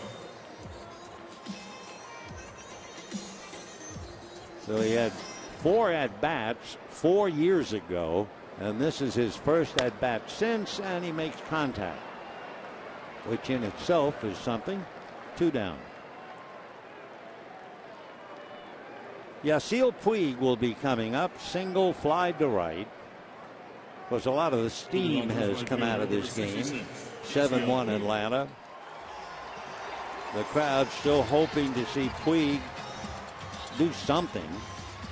With the bat, he singled right away. First at bat was eventually forced at the plate, and then last time up hit a lazy fly ball to right field.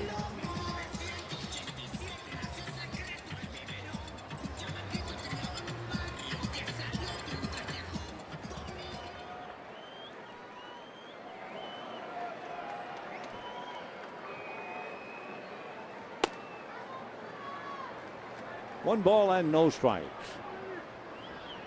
for Puig, the 7th game of his career. Way out in front, hit that off the very front of the bat, and down he goes. So it's a 1-2-3 inning for the first time for either side, and at the end of 4, 7-1 Atlanta.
has suddenly dwindled down to 3 Monday, Tuesday, and Wednesday nights with the Arizona Diamondbacks.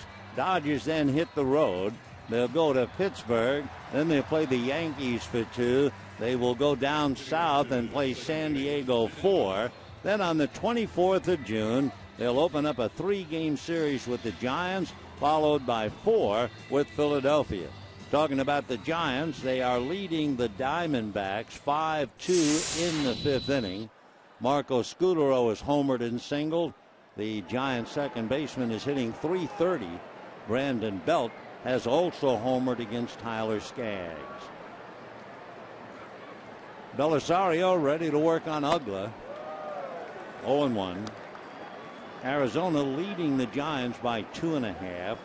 They are 7.5 in front of the Dodgers.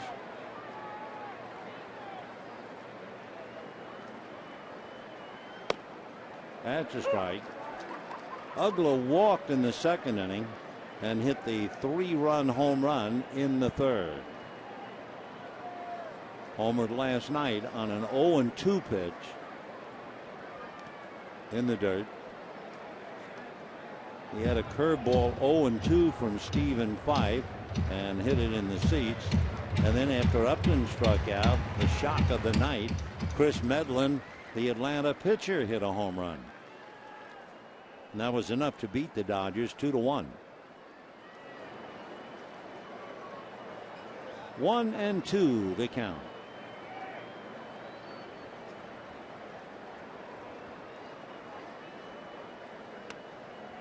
Two and two.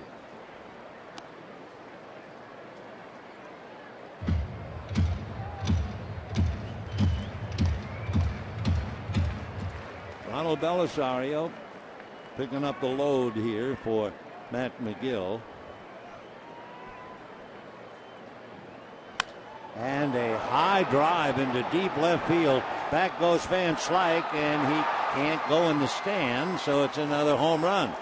So Ugla hits it out, his second home run, and considering last night's home run, he now has 3 in just the last 6 innings. We had figured, we have said that all during the series. I mean, here's a guy who's hit over 30 home runs 5 years in a row. You know you're not going to shut him down. So Dan, the Owl strikes again. In case you forget, the name Ugla means owl in Swedish. Dan Slyke tried to get it, but no chance. So Ugla now has 13 home runs, and there's a drive to right. Over to pick it off, however, is Puig. 1 down.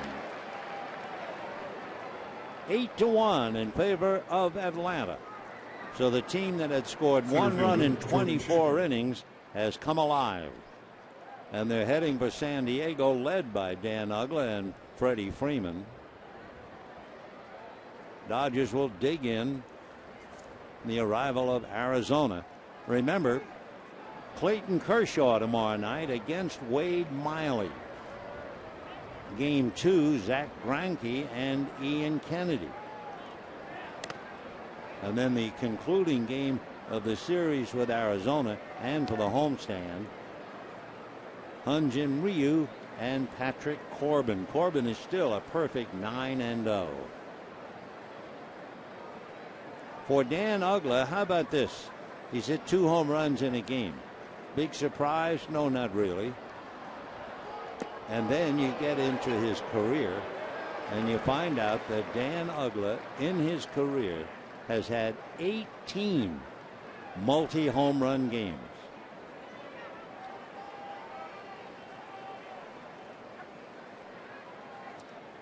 One ball and 1 strike.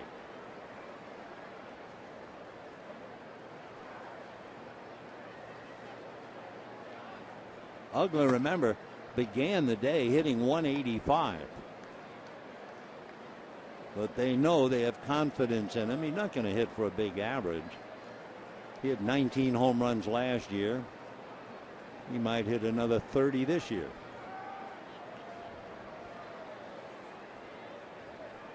(8-1) Braves. 2-2 the count to Jordan Schaefer.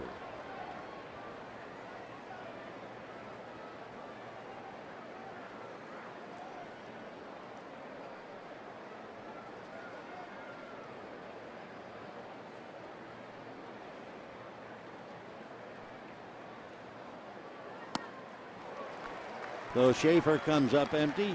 He goes 0 for 3. We have 2 out in the 5th inning, and the pitcher who was in such trouble in the 1st inning, remember? Mike Minor, bases loaded, nobody out, and he wound up giving up 1 run, and he was unlucky on that. It was just a little dribbler up along 3rd. And the Dodgers picked up their run. Now he's sitting on top of an 8-1 lead. Strike. Minor has fouled out, walked, scored a run.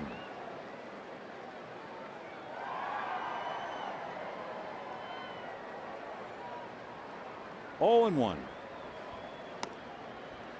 1 ball, 1 strike. Messrs. Hayward, Upton, and Ugla have scored 2 runs each. Freeman and Minor scored the other 2. And that's a strike. So the Braves are heading for San Diego, and the Dodgers digging in for Arizona. Arizona has beaten the Dodgers 5 out of 6 so far this year. Little ground ball to Gonzalez. He'll take it to the bag.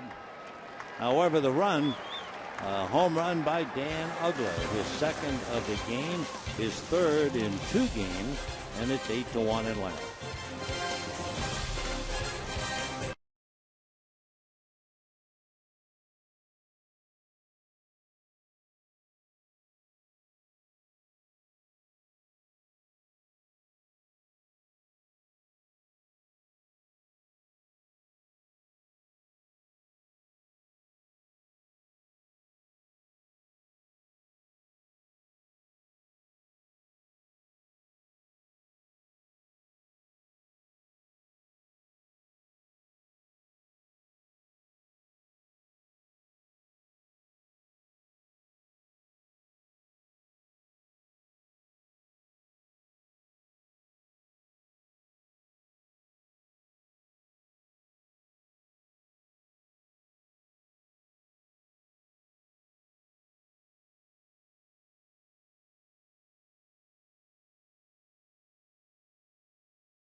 '63 National League and World Series MVP, Mr. Sandy Koufax, Thursday, June 27th, right here at Dodger Stadium.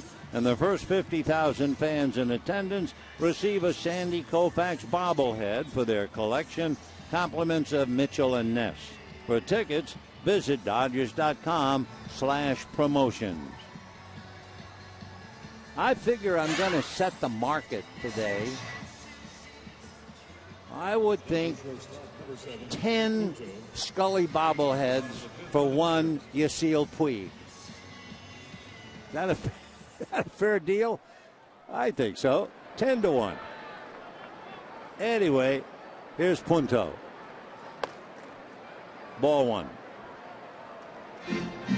Punto bunted for a base hit and lined out. That line drive would have been a double and a run batted in, but it was hit to the gloved side of Freddie Freeman, and the big first baseman snared it. Strike.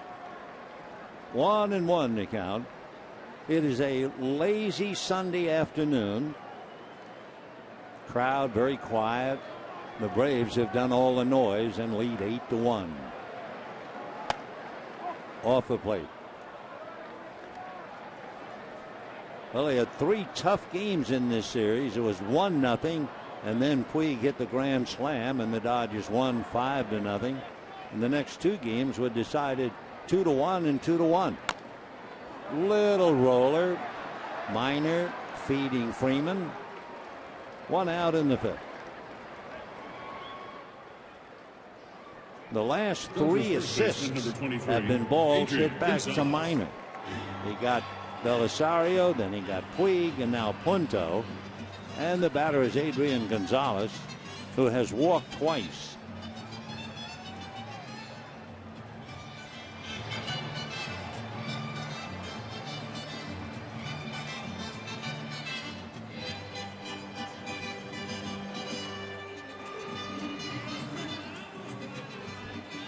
Adrian waiting as Evan Gattis went out to the mound to talk to Mike Minor.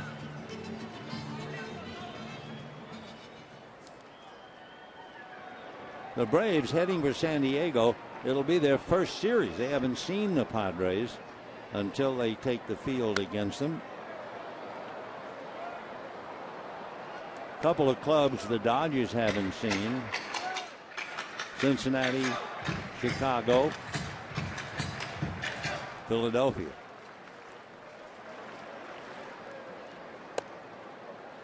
One and one to count to Adrian Gonzalez. Van Slyke waiting on deck.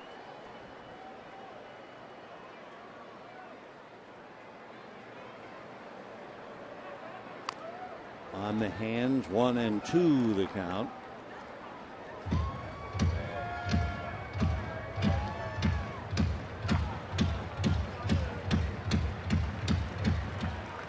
Dodger run came in the first inning.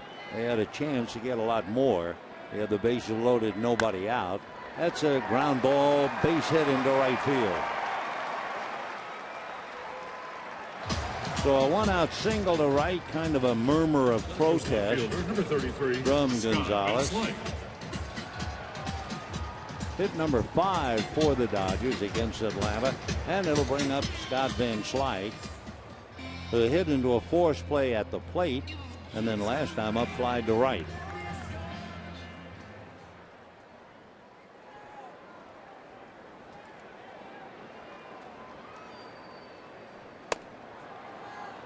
Right.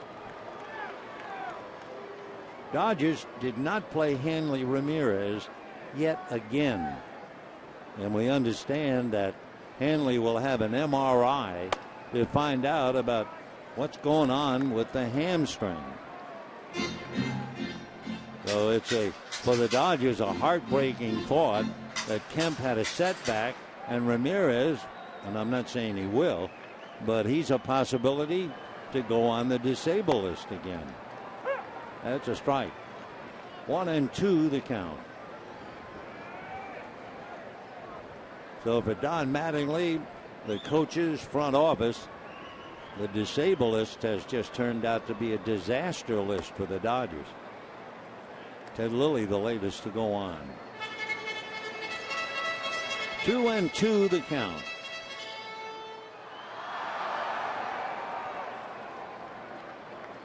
One out, 5th inning, 8-1 Atlanta.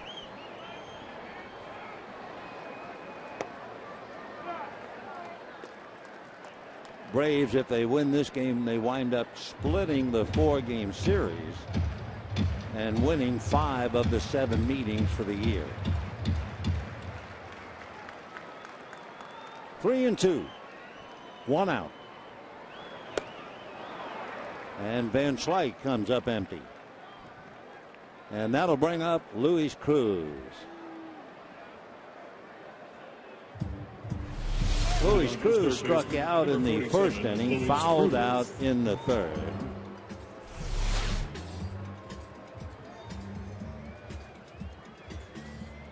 Minor has struck out 3.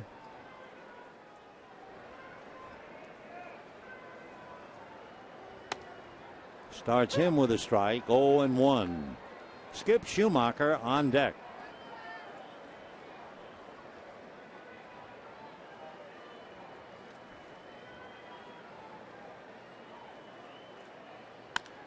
Ground ball inside third, down the line. On his way to third is Adrian Gonzalez. He'll stop on the double by Luis Cruz. So the Dodgers, with 2 out, have runners at second and third, and Skip Schumacher coming up. For Luis Cruz, that would be his second double of the year. Got a fastball, pulled it inside third and all the way down the line. Gonzalez stopping at third. And now Schumacher had the infield single, run batted in and walked. For Schumacher, he has hit safely in 15 straight. And looking at the top hitting streak so far this year, Marco Scutaro had a 19-game streak. That ended in May. Alex Rios had an 18-game streak in May. David Freese had 18. That's current. He plays tonight. Matt Carpenter, 17 for the Cardinals. He plays tonight. Schumacher hits it down the left field line. Foul. 0-1. Well, you have Schumacher currently with a 15-game streak, and there are several others. But it's David Freese leading the pack. He'll play tonight with an 18-game hitting streak.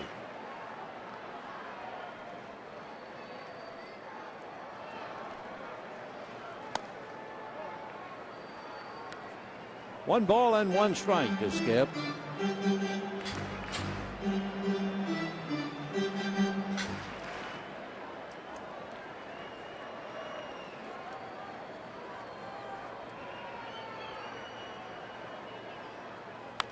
And that's fouled away upstairs. 1-2 the count. Dodgers at second and third. 2 out in the 5th inning. And the Braves leading handily 8-1.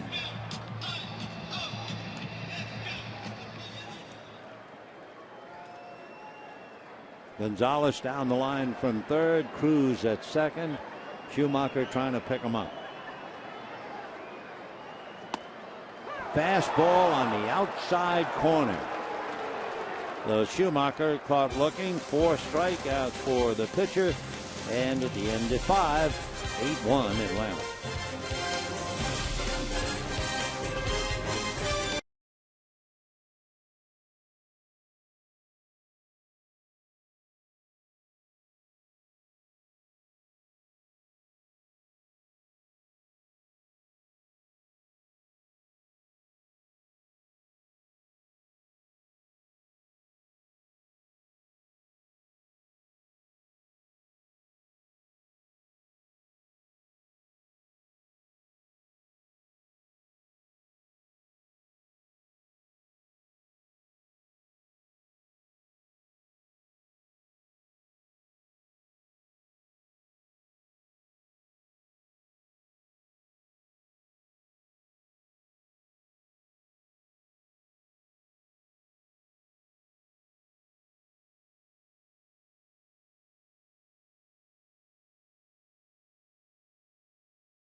Marquee matchup. Well, on this day, June the 9th, 1988, it was a marquee matchup. It was Orel Hershiser against Nolan Ryan. Hershiser, on his way to winning the Cy Young Award, beat Noli 4-2. Let's go back to this one. We're heading to the 6th inning with the Braves leading 8-1. And Drelton Simmons and Jason Hayward and Justin Upton. Simmons struck out, hit back to the box, fly to right. Belisario has to do the heavy lifting. In other words, you get behind like this, 7 runs. You don't want to burn up your bullpen. So he has to kind of take one for the club.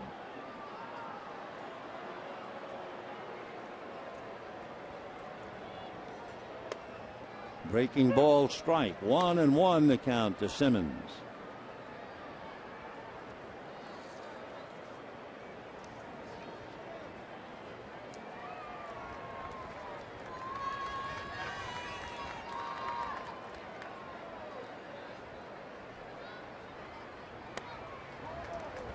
One and two. Simmons from Curacao, 6'2", 175. He's only 22. He'll be make him 23.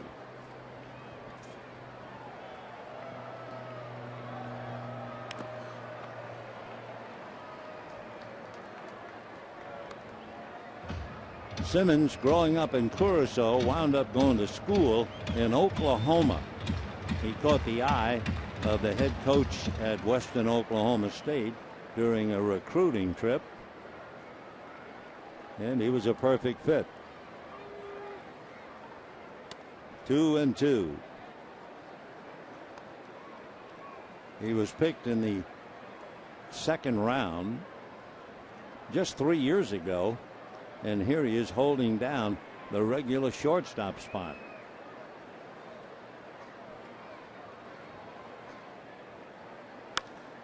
And that's going to go over the mound behind second. Good pick by Ellis, but a wide throw. So it's a base hit by Simmons, and he goes 1 for 4. And the batter will be Jason Hayward. Dodgers have been unable to retire the side in order in 6 innings. One reason, Matt McGill fought control from the very first inning when he walked 2 back-to-back. Wound up walking 6. Eventually gave up the 7. And then Belisario gave up the 2nd home run to Uggla. 1 ball and no strikes. Jason Hayward has walked twice and singled.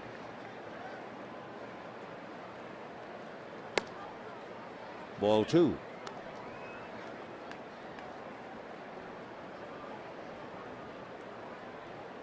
Dodgers in the bottom of the 6th inning have Fedorovich, Mark Ellis, and Belisario.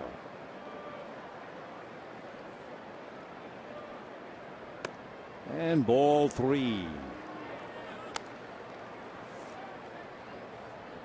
Belisario, an earned run average just under 4.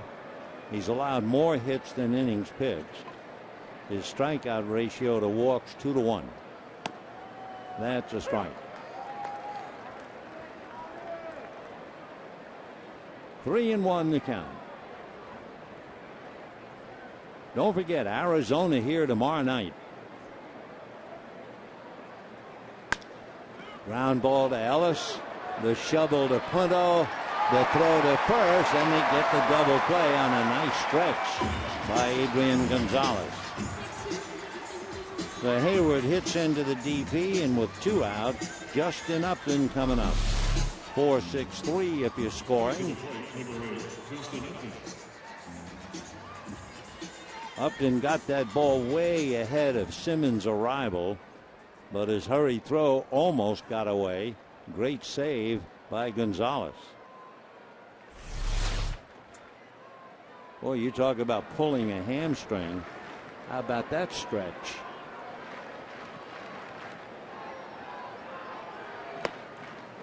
And ball 1. Upton has walked, hit the little roller up along first. I mean, I would say anyone could pick the ball up. It was one of those plays. Adrian picked it up with his glove, and when he put the glove up in the air, the ball was still on the ground. It was a killer of an error. It made it, as things turned out, a 4 unearned run inning. And then they added 3 more since. 1 ball and 1 strike to Justin Upton. Freddie Freeman on deck.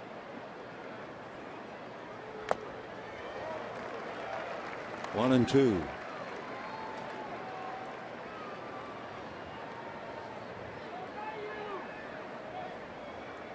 Dodgers through the series have shut Upton down. They're still going to wind up splitting the 4. 1 and 2. Upton in the first game struck out 3 times. Second game had 1 hit and struck out once. Last night 0 for 2 with a walk and a sacrifice. And today 1 for 2 and a walk. 2 balls, 2 strikes. Ball 3.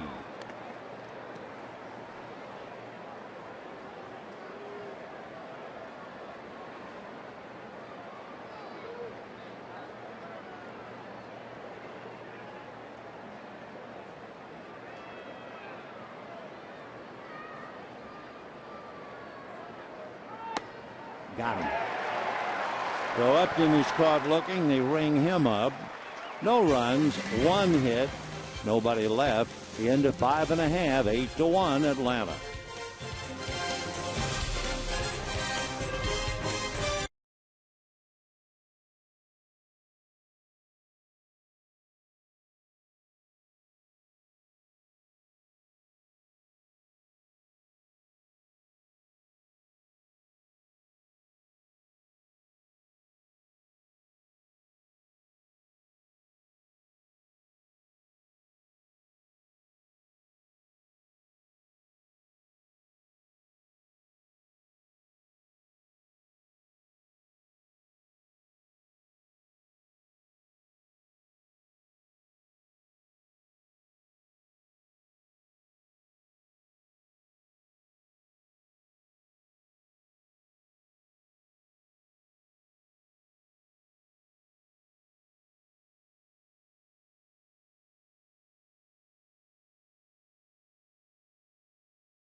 As we go to the bottom of the 6th inning, Tim Fedorovich followed by Mark Ellis and then Ronald Belisario. A look around the league. The Giants leading Arizona in the 7th inning. Marco Scudero's having a good day. San Diego leading Colorado 5-4. Padres trail 4-0 and have come from behind. Miami beat the Mets 8-4. Remember, yesterday the Marlins won a 20-inning game. That's when the Mets went 0 for 19 with runners in scoring position. Ramiro Pena has come out of the game. If you're keeping score, Chris Johnson is now the 3rd baseman. So Chris takes over with the club leading 8-1. And Fedorovich up there, no balls, 2 strikes. Tim fouled out, and then in the 3rd inning was robbed of a hit on a great play by Pena.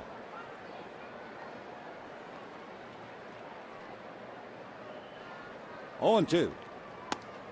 Foul tipped, and down goes Fedorovich. 1 away. 5 strikeouts for Mike Minor. Mark Ellis coming up. Juan Uribe is coming out on deck, and Matt Guerrier is throwing in the Dodger bullpen. So as Guerrier gets ready, Uribe's in the on-deck circle, and here's Mark Ellis. Single to left and popped up. 1 for 2. and lines it to left, but right into the glove of Justin Upton. So 2 out in the 6th inning, and Uribe coming off the bench. Uribe has done very, very well as a pinch hitter. How about 4 for 5, including a home run. Overall batting average, .276. Attention, please, for the Dodgers. Pitch hit number 5, Juan Uribe. So Uribe checking in with 2 down and the bases empty.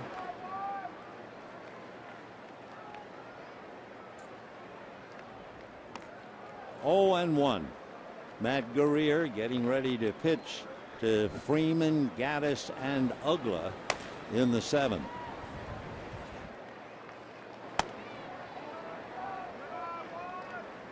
Alex Wood, the left-hander down in the Atlanta bullpen.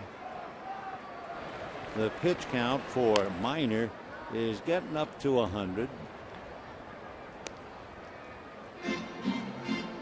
Mike Minor, remember, had a perfect May, and now he's trying to have a good June. A fine left-hander. 1 and 2.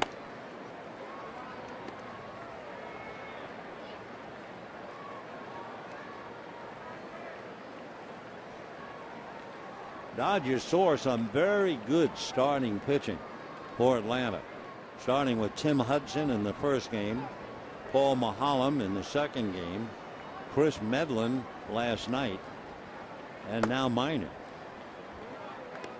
3 and 2 the count to Uribe. The leadoff man Puig on deck.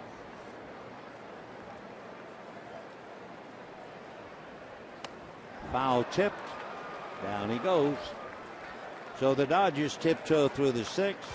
That's 6 strikeouts for Minor, and he leads 8-1.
Brought to you by Farmer Boys. Get an award-winning Farmer's Burger topped with farm-fresh veggies, cheese, bacon, and avocado. By AT&T, rethink possible. By your Southern California Toyota dealers. And by CarMax. Start the search for your next car at CarMax. The Braves holding a big lead, 8-1 over the Dodgers as we go to the 7th inning. So the Dodgers make a couple of moves. First of all, Nick Punto, who started the game at short, moves over to second base. Matt Guerrier is the new pitcher as Luis Cruz moves from third to short. And Juan Uribe, as the pinch hitter, takes over at third. So put Guerrier in Mark Ellis' spot if you are keeping score of this gem. 0-1 to Freddie Freeman. So McGill, Belisario, and Guerrier. Mike Minor, by the way, has thrown exactly 100 pitches. So we'll see how much longer Freddie wants to keep him in.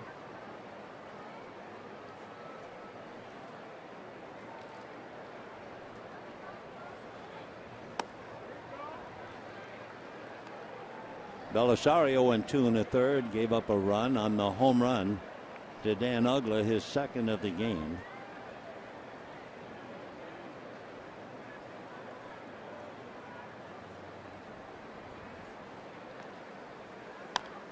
Hit to the hole, plugging it up. Gonzalez, nice pick over to Guerrier. Nice play all around. So 1 out in the 7th inning, and the batter will be Evan Gattis. Evan Gattis grounded to second. He had a sacrifice fly and grounded to short. Picked up his RBI in that wild 3rd inning when the Braves scored 4. In fact, they've done it in clusters. They scored 4 in the 3rd, 3 in the 4th, and then had 1 more in the 5th. In the dirt, ball 1. Guerrier came in, made only 3 pitches last night, picked up a strikeout. So Matt right back in the fire. Don't forget, tomorrow night, Clayton Kershaw against Wade Miley. Game 1 of the 3 with the Diamondbacks. There's a drive to left on the dead run. And making a sliding catch is Van Slyke. Wow. So Scott doing a very fine job defensively. Didn't look like he was going to be able to catch up to this one, but he sure did. 1 away, now 2. So Gattis losing a base hit. Goes 0 for 3 with a run batted in. And now Dan Uggla. Uggla has walked and hit 2 home runs. He had a 3-run home run in the 3rd and then led off the 5th with a home run. So 2 for 2 with 4 runs batted in, the 18th multi-home run game in his career.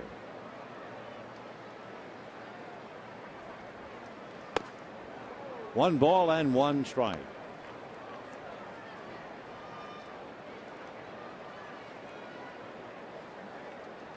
Dan Uggla 2 years ago, not just hitting home runs, he had a 33-game hitting streak.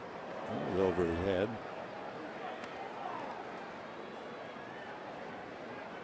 Uggla hit 30 or more home runs 5 straight years, 4 in a row with the Marlins, and his first year with the Braves.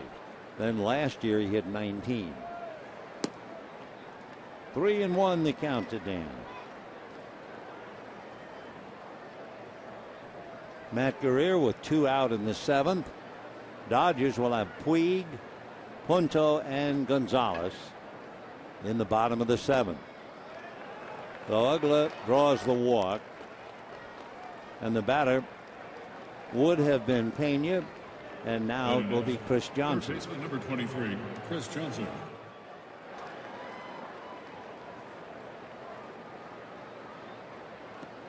Johnson came over along with Justin Upton from Arizona in the deal that sent Martin Prado over to Arizona.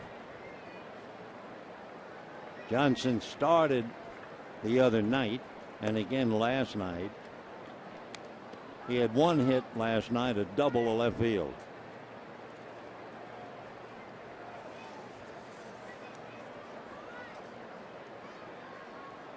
A 2-out walk to Uggla, and Johnson's first at bat of the day. Fouled away. Chris has hit safely 13 of his last 18. So over that stretch, hitting .377. He's had 16 multi-hit games. Just 1 for 7, however, in this series. 2-1. Well, the age-old story, win at home and play .500 on the road. That's exactly what the Braves have been doing. When they won last night, they got to the .500 mark on the road. 2-1. Good fastball. 2-2 to Chris Johnson.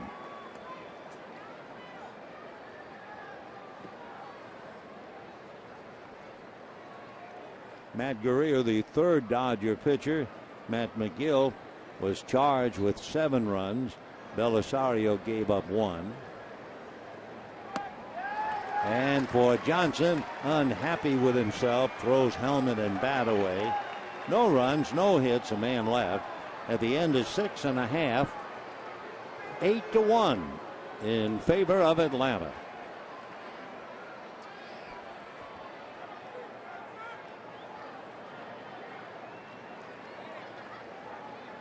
Ladies and gentlemen, please rise for the singing of God Bless America. Accompanied by Nancy B. Please welcome back Mario Jose.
As we go to the bottom of the 7th inning, Atlanta changing the battery so we'll match the starting pitching. As you can see, Mike Minor breezed for 6 innings. Matt McGill struggled for 3 2/3. There were 4 unearned runs charged to McGill, but he still was stuck with 3 more. And then Belisario gave up 1, while Minor, breezing along, 6 strikeouts, made 100 pitches, and stands to pick up his 8th win of the year. They've changed the battery for Atlanta. A new pitcher and a new catcher. Gerald Laird behind the plate and Alex Wood on the mound. Alex Wood out of Charlotte, North Carolina, in his 4th career game, made his debut the end of May. He is 22 years old, 6'4", 215, and he was a second-round pick by Atlanta out of the University of Georgia. And a shot into right center field, and opening up is Puig. He will stop at second base. So Yasiel Puig continues. He comes up with another base hit, this one extra bases. So Puig is 2 for 4. Boy, he has truly been phenomenal, hasn't he? And I mean, he smoked it. So line drive into the gap in right center. No chance for anybody to get to it until it got to the wall. Puig was thinking 3, but wisely held up when you're down 8-1. So he'll stop at second with a double, much to the delight of that gentleman especially. Que viva Cuba.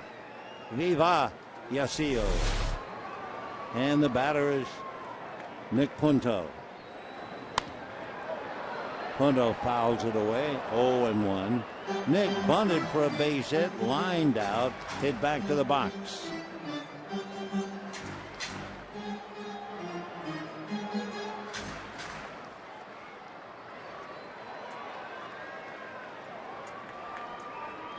So Alex Wood,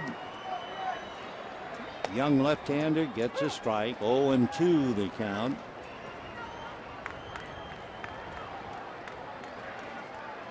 Wood went to Georgia on a baseball scholarship.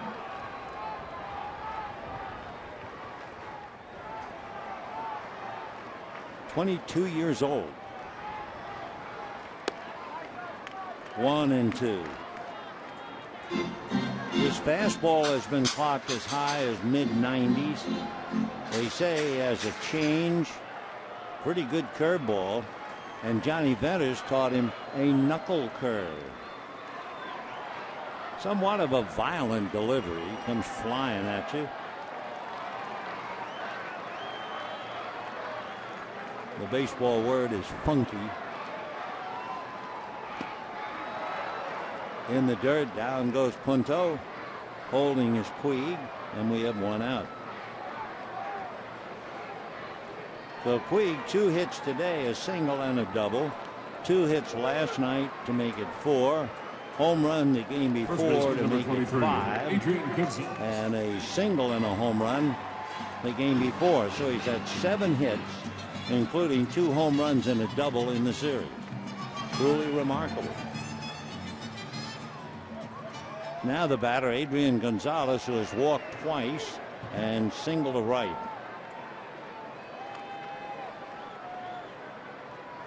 Wood, who certainly looks like a pitcher who uses his arm and not his back and legs. So it's no surprise when you look at that delivery to realize he's already had the Tommy John surgery.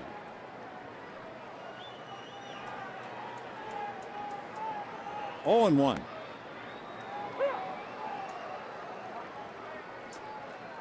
Take another look at that delivery in slow motion. That left arm way out, and he really doesn't get back and legs in it. Of course, I always think of Tom Seaver when I try to think of the perfect delivery.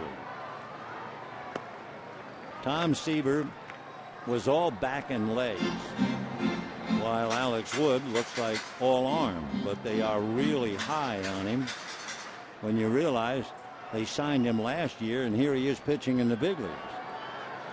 Got to have a lot of talent to make that jump. Fouled away, still 1-2.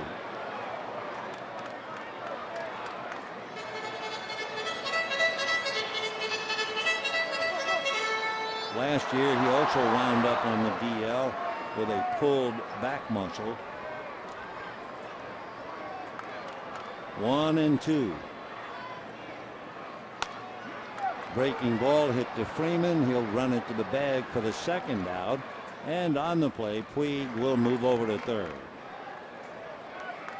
Dodgers left fielder, number 33, Scott Van Slyke. Van Slyke comes up. He's 0 for 3. Dodgers have Paco Rodriguez throwing in the pen. There's Paco. Dodgers have used McGill, Belisario, and Guerrier.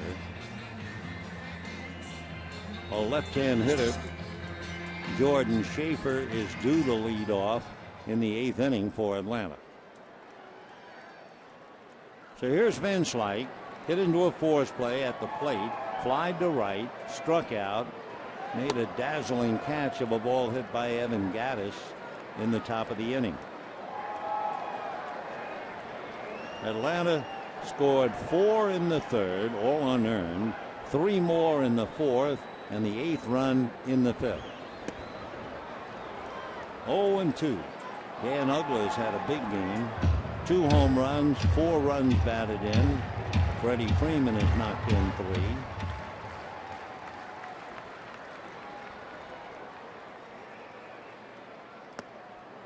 One and 2 the count.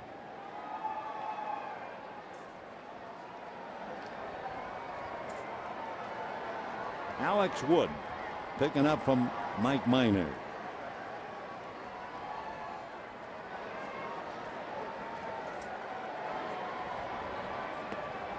In the dirt, not far enough for Puig to risk it. There should be no risk in Puig's mind, down by 7, and you're in the bottom of the 7th inning.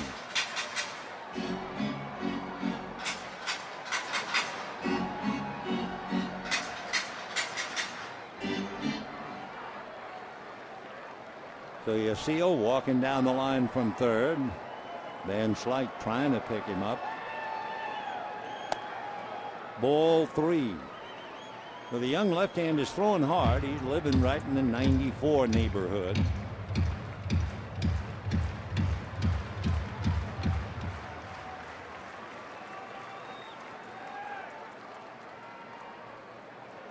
Three and 2. Fastball fouled away, and that was 94. Everybody clap your hands.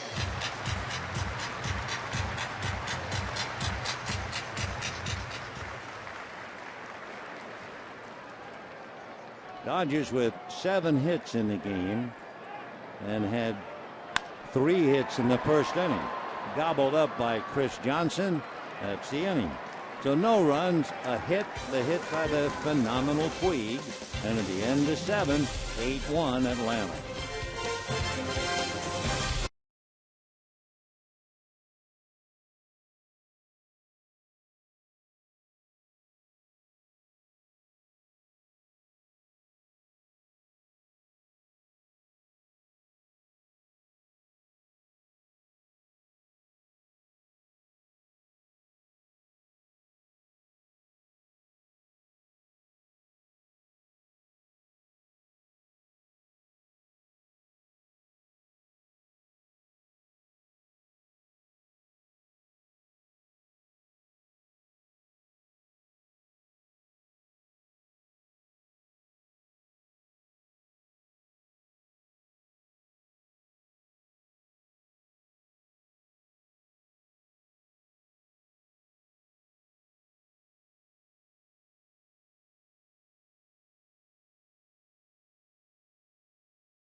a look at a highlight defensive play. That was the high foul ball hit by Mike Minor, and a wonderful catch reaching over the railing by Tim Fedorovich. The modern-day catcher's mitt allows you to one-hand it like that because it bends in the middle.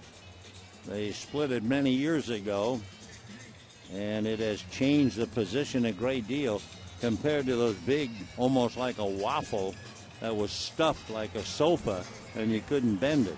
An interesting maneuver, and it's not the fact that Ramon Hernandez is at first base. The interesting maneuver is that Chris Schumacher has moved over to right field. And the big thing, Yasiel Puig is in center. Don Mattingly has said that during the season now, he's going to move Puig around. He's going to have him play right field some days, eventually center field and left field as well, just to have him handy in all positions if he needs the outfielder. And, of course, meanwhile, you have Matt Kemp and Andre Ethier both sidelined, so Puig is getting some valuable experience, first and right, and today in center. Leading off center fielder, Jordan Schaefer. Ramon Hernandez, the catcher, is playing first base, and Paco Rodriguez going to work. 0-1 to Schaefer, who is 0 for 3. Paco in his 30th game. Justin Upton touched him up for the only home run in 27 innings. No balls, 1 strike. And that's going to go down the left field line foul.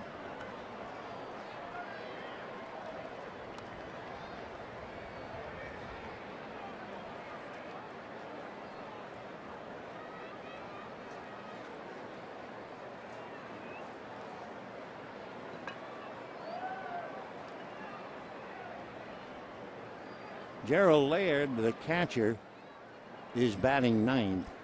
Remember, he came in with Wood.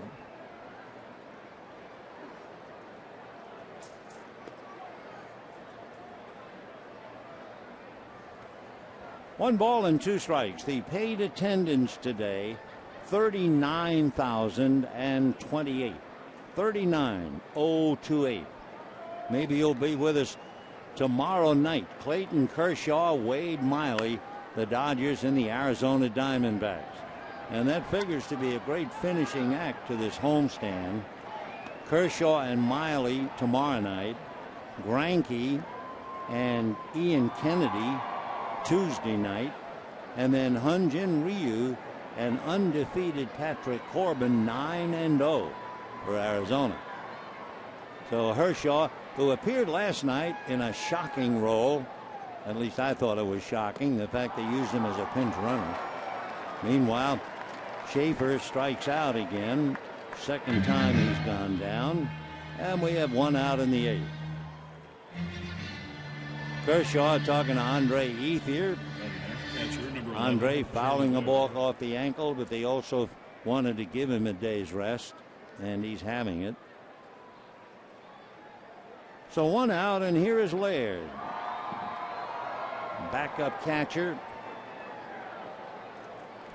Right-hand batter checking in. And ball 1 just off the plate. 1-0 the count to Laird. He's out of Westminster, but moved to Peoria. But he was born in Westminster. Went to La Quinta High School.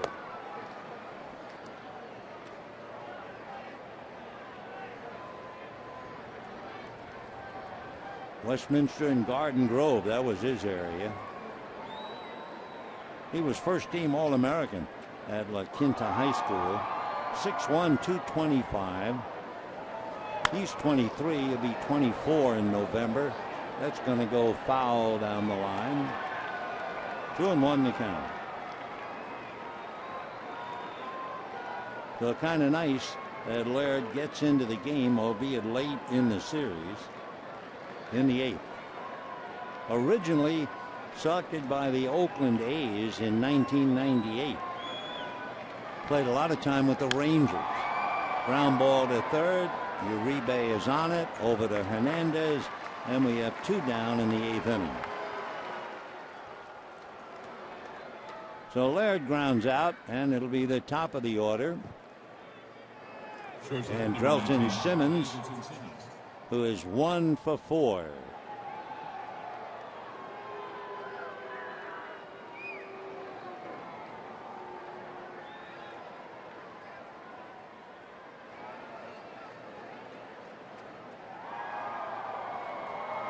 Simmons struck out, hit back to the box, flied to right, and singled up the middle. Great effort by Mark Ellis, but couldn't get him. And on deck, Jason Hayward. When the Dodgers come up in the bottom of the 8th, Cruz, Schumacher, and Fedorovich.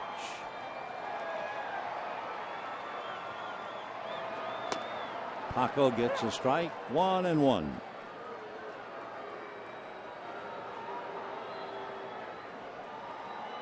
So McGill, then Belisario, then Guerrier. Game pretty much out of control after 7 runs were charged to Matt McGill. 3 of the 7 earned. 1-2 the count to Simmons with Hayward on deck.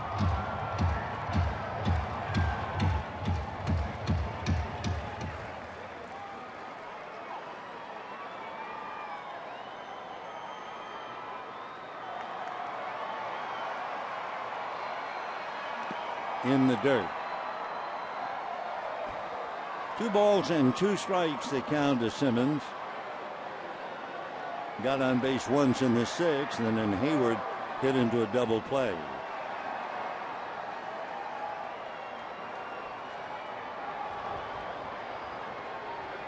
Two and 2. Pulled foul. Yasiel Puig continues to add to the hit column. He singled to center in the 1st inning, doubled to right center in the 7th, and is finishing up the game in center field. He's going to play all 3 outfield positions, you can bet. 2-2. Ball 3. And I'm sure the Dodgers hope that as the center fielder, he'll get some chances. Nothing like playing the balls off the bat. Totally different as catching fungos.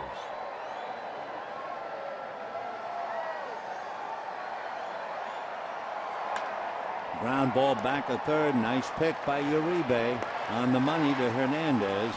So they go down 1-2-3 to the Braves. Their first true 1-2-3 inning today. And we're going to the bottom of the 8th, 8-1 Atlanta.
Baseball everywhere you go.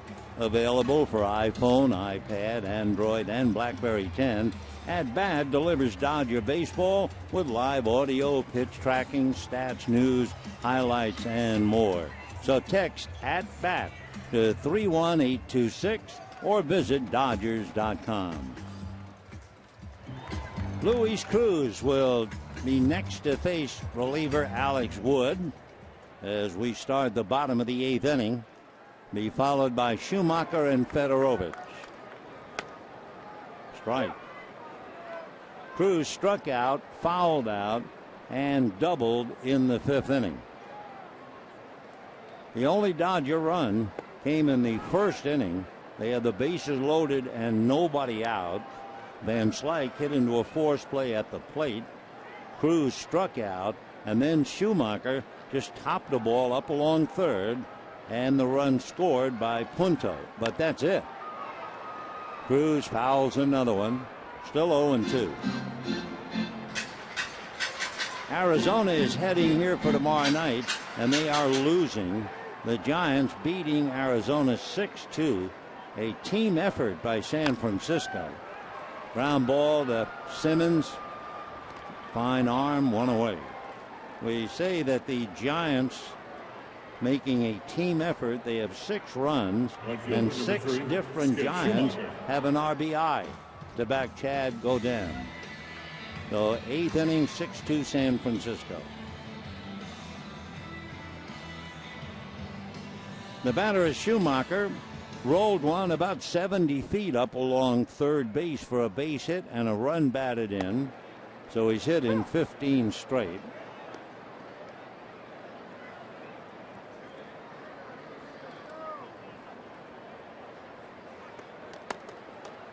That's a strike. One now 0-2.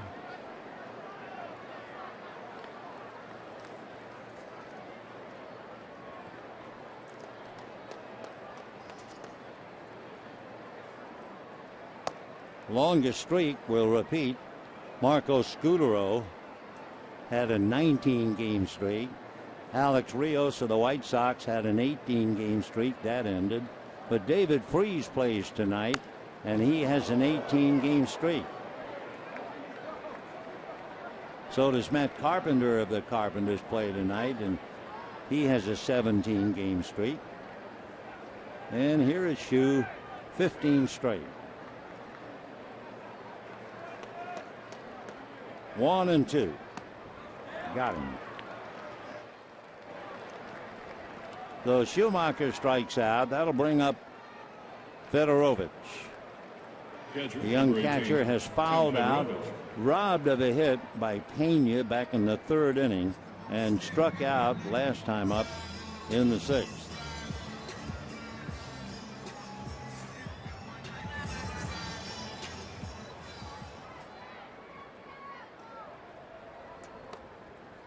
And a strike. 0-1.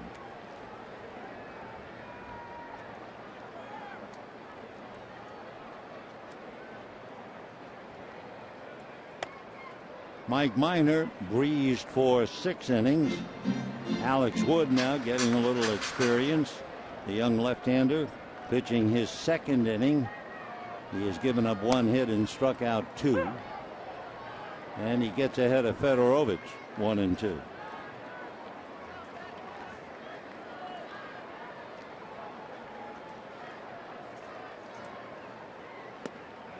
One thing keep in mind, don't leave us. And we say that even though Fedorovich strikes out to end the inning. Dodgers in the 9th inning, you will have the pitcher spot, then Uribe and Yasiel Puig. So why not hang around? It's 8-1.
bases with nobody out on 2 singles and a walk in the first inning.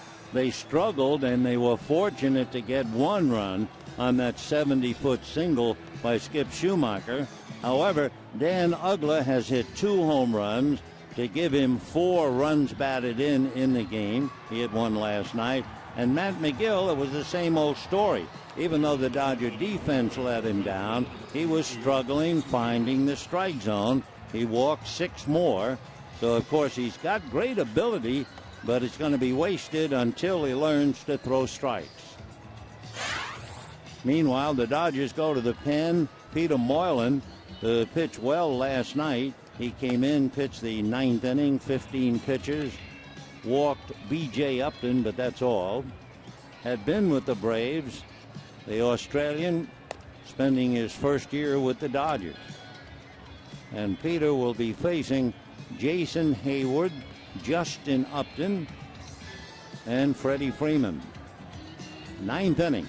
And again, I repeat, when the Dodgers come up in the bottom of the 9th, Yasiel Puig is due to bat 3rd, and he already has a single and a double. Yeah, we have come to that with him. And advanced knowledge will certainly keep some people in the seats just to see him have 1 more at bat. Ball 1.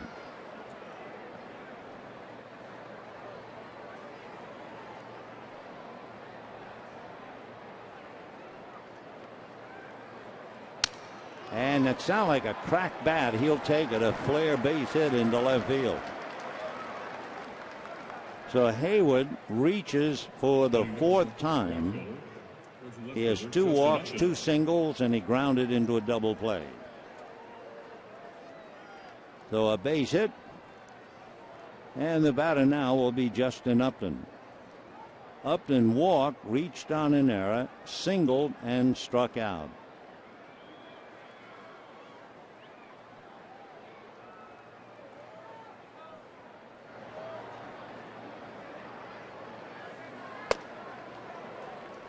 Oh, and 1 to Justin.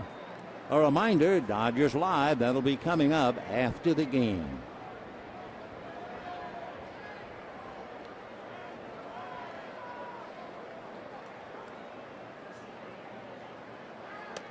Nice save by Fedorovich.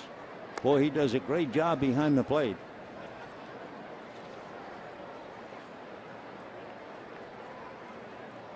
One ball and 1 strike.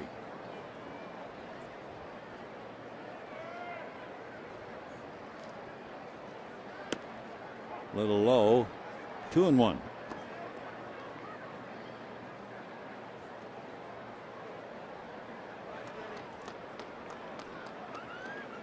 Clayton Kershaw tomorrow night against Wade Miley. Dodgers come with their best for that Arizona series. Kershaw, Greinke, and Ryu.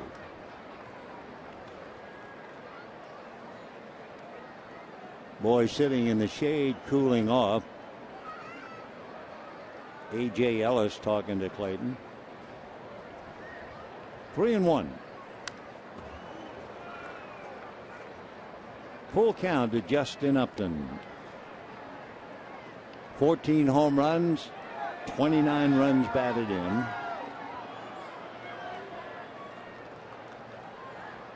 He has struck out once today, though he has struck out 73 times. High man on the Dodgers would be 60.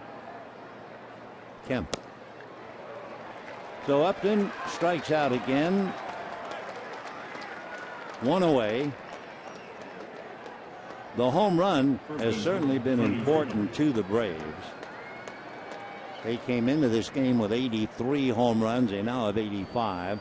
They have 13 3-run home runs. Of course, Uggla hit 1 today, so make it 14 3-run home runs. Dodgers have 1. Ball 1.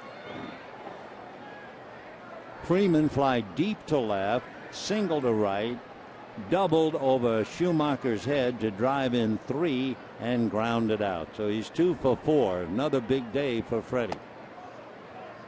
Although the Braves have been struggling, they went 1 run in 24 innings. Freeman has been the one truly consistent hitter in the lineup. Reed Johnson, an outfielder, comes out on deck. 2-0.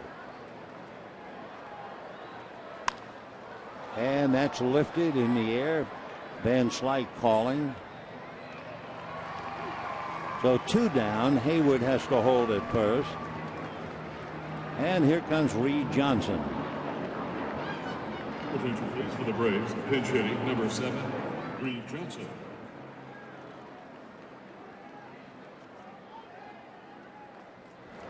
So the pitcher, remember, Wood came into the game with Laird. Laird bats 9th.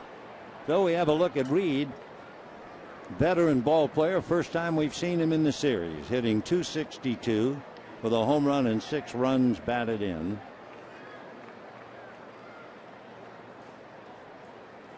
Hit his first home run of the year at the end of May in Toronto as a pinch hitter. He has had 5 pinch hit home runs in his career. Hasn't played a lot. He's made 11 starts. And he's moved around in the outfield. He's played right, center, and left.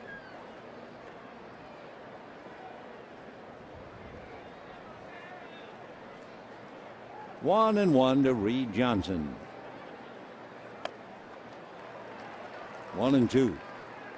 Reed, born in Riverside, lives in Las Vegas. He went to school at Cal State Fullerton, so he's in mourning for the fact that UCLA is going to Omaha. He was quite a gymnast when he was about 4 or 5 years old.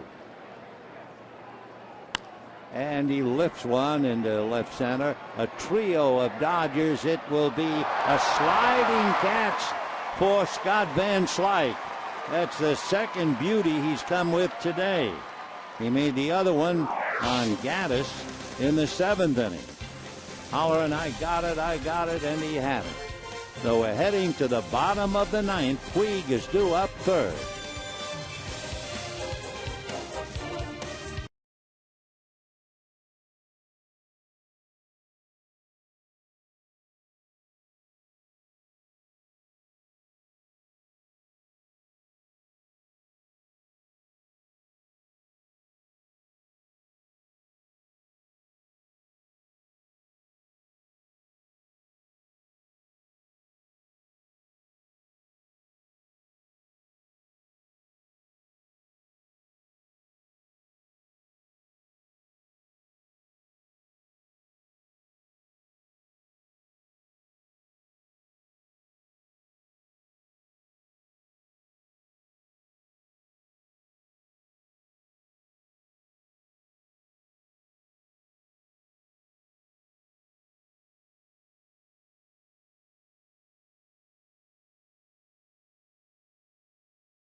Of the 9th inning, Van Slyke has made 2 sliding catches in the outfield. You just saw the one on Reed Johnson.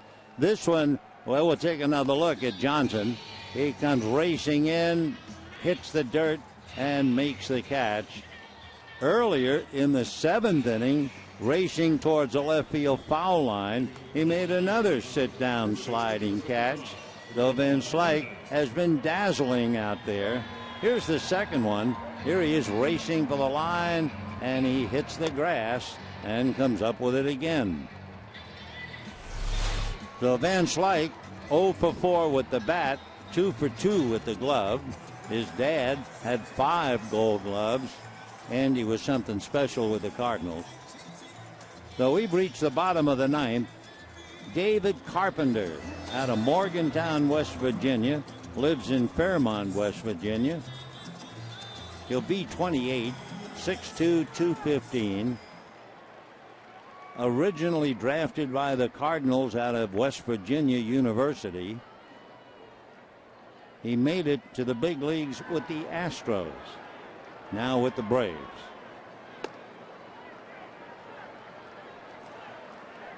Ramon Hernandez, who came into the game late behind the plate. He's the hitter. Then Juan Uribe, and then Yasiel Puig. That's lifted, coming down the line, Freddie Freeman. Plenty of room. And just like that, 1 out.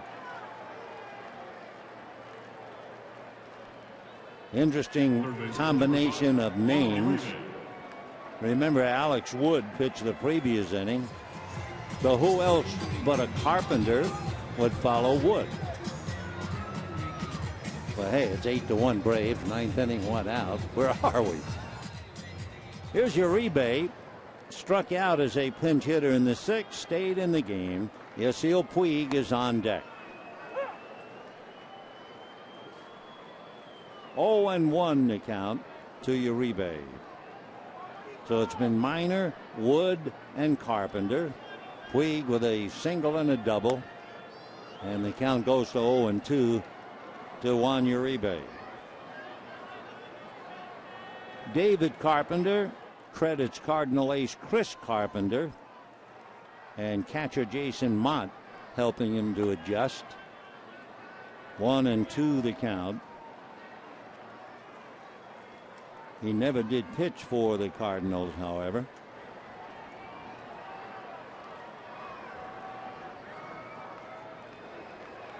One and two.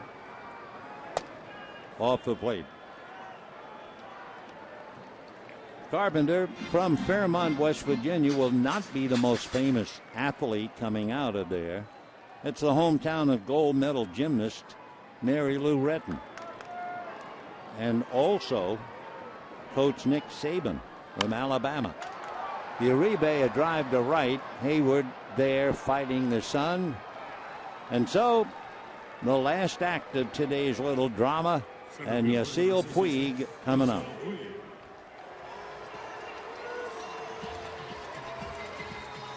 Puig walked up when the house was full by that 39,000 and probably banged a single in the first inning. Since then, flied to right, hit back to the box, and then lined a double into right center in the 7th inning. Hitting .444. In Colorado, 2 out in the 9th inning. Carlos Gonzalez just hit a 2-run double against Luke Gregerson. So the Padres and the Rockies 7-7 in the 9th inning. And of course, Atlanta heading for San Diego after this. 0-1.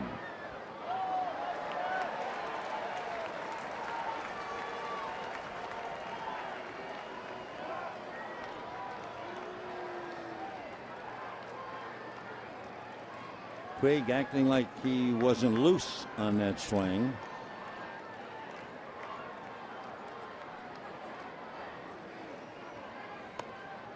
And a strike. 0-2. Puig has struck out 4 times.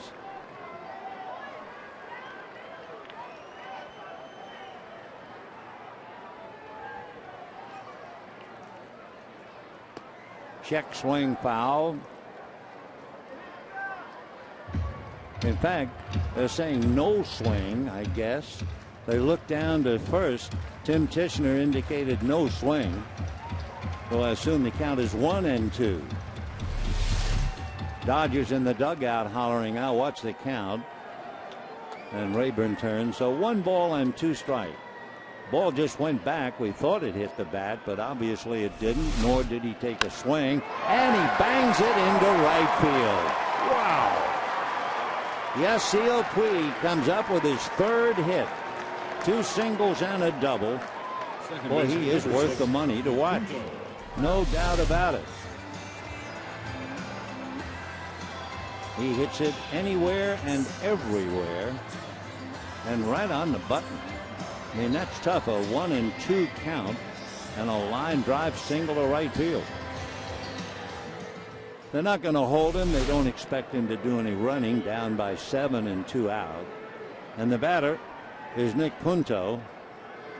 Bunt single, lined out to first, hit back to the box and struck out.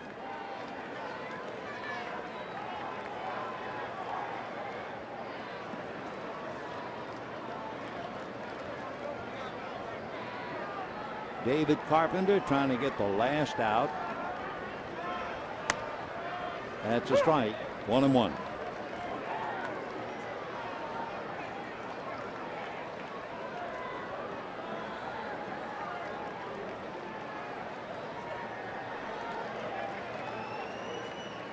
One ball and 1 strike. Just off the plate.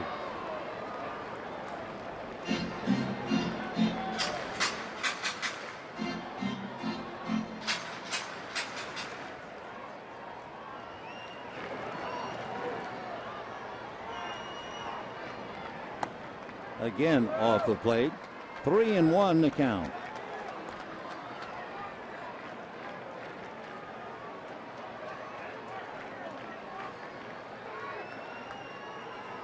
Minor, Wood, and Carpenter, with Minor in line for the win. McGill, Belisario, Guerrier, Paco Rodriguez, and Moylan, with McGill in line for the loss. So Punto walks. That puts runners at first and second with 2 out against Carpenter. And the batter will be Jerry Hairston. Attention please for the Dodgers, pinch hitting number 6, Jerry Hairston Jr. So Hairston will come up, batting for Gonzalez. Adrian was 1 for 2 with 2 walks. So they give Adrian a little rest. Hairston batting .257, 1 home run, 7 runs batted in.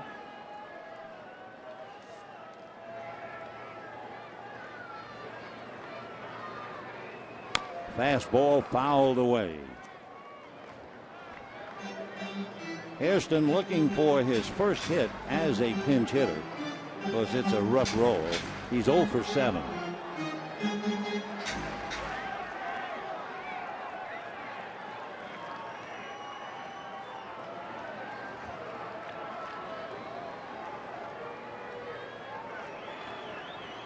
Oh, and 1.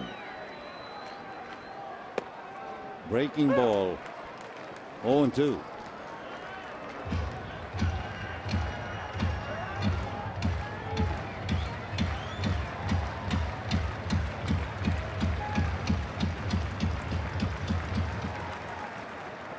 David deep in thought. Hairston waiting. Puig at second. Punto at first. 2 down. And Hairston swings and misses, and that's it. Dodgers get a base hit, leave 2, and the Braves win going away 8-1. The big boy was Dan Uggla. He had a 3-run home run and a solo home run. So Uggla with 4 RBIs leading the way, and the Braves and Dodgers split the 4 games, which means the Braves wind up winning 5 of the 7 this year. That'll do it. Till tomorrow night with Arizona, we wish you all a very pleasant good afternoon.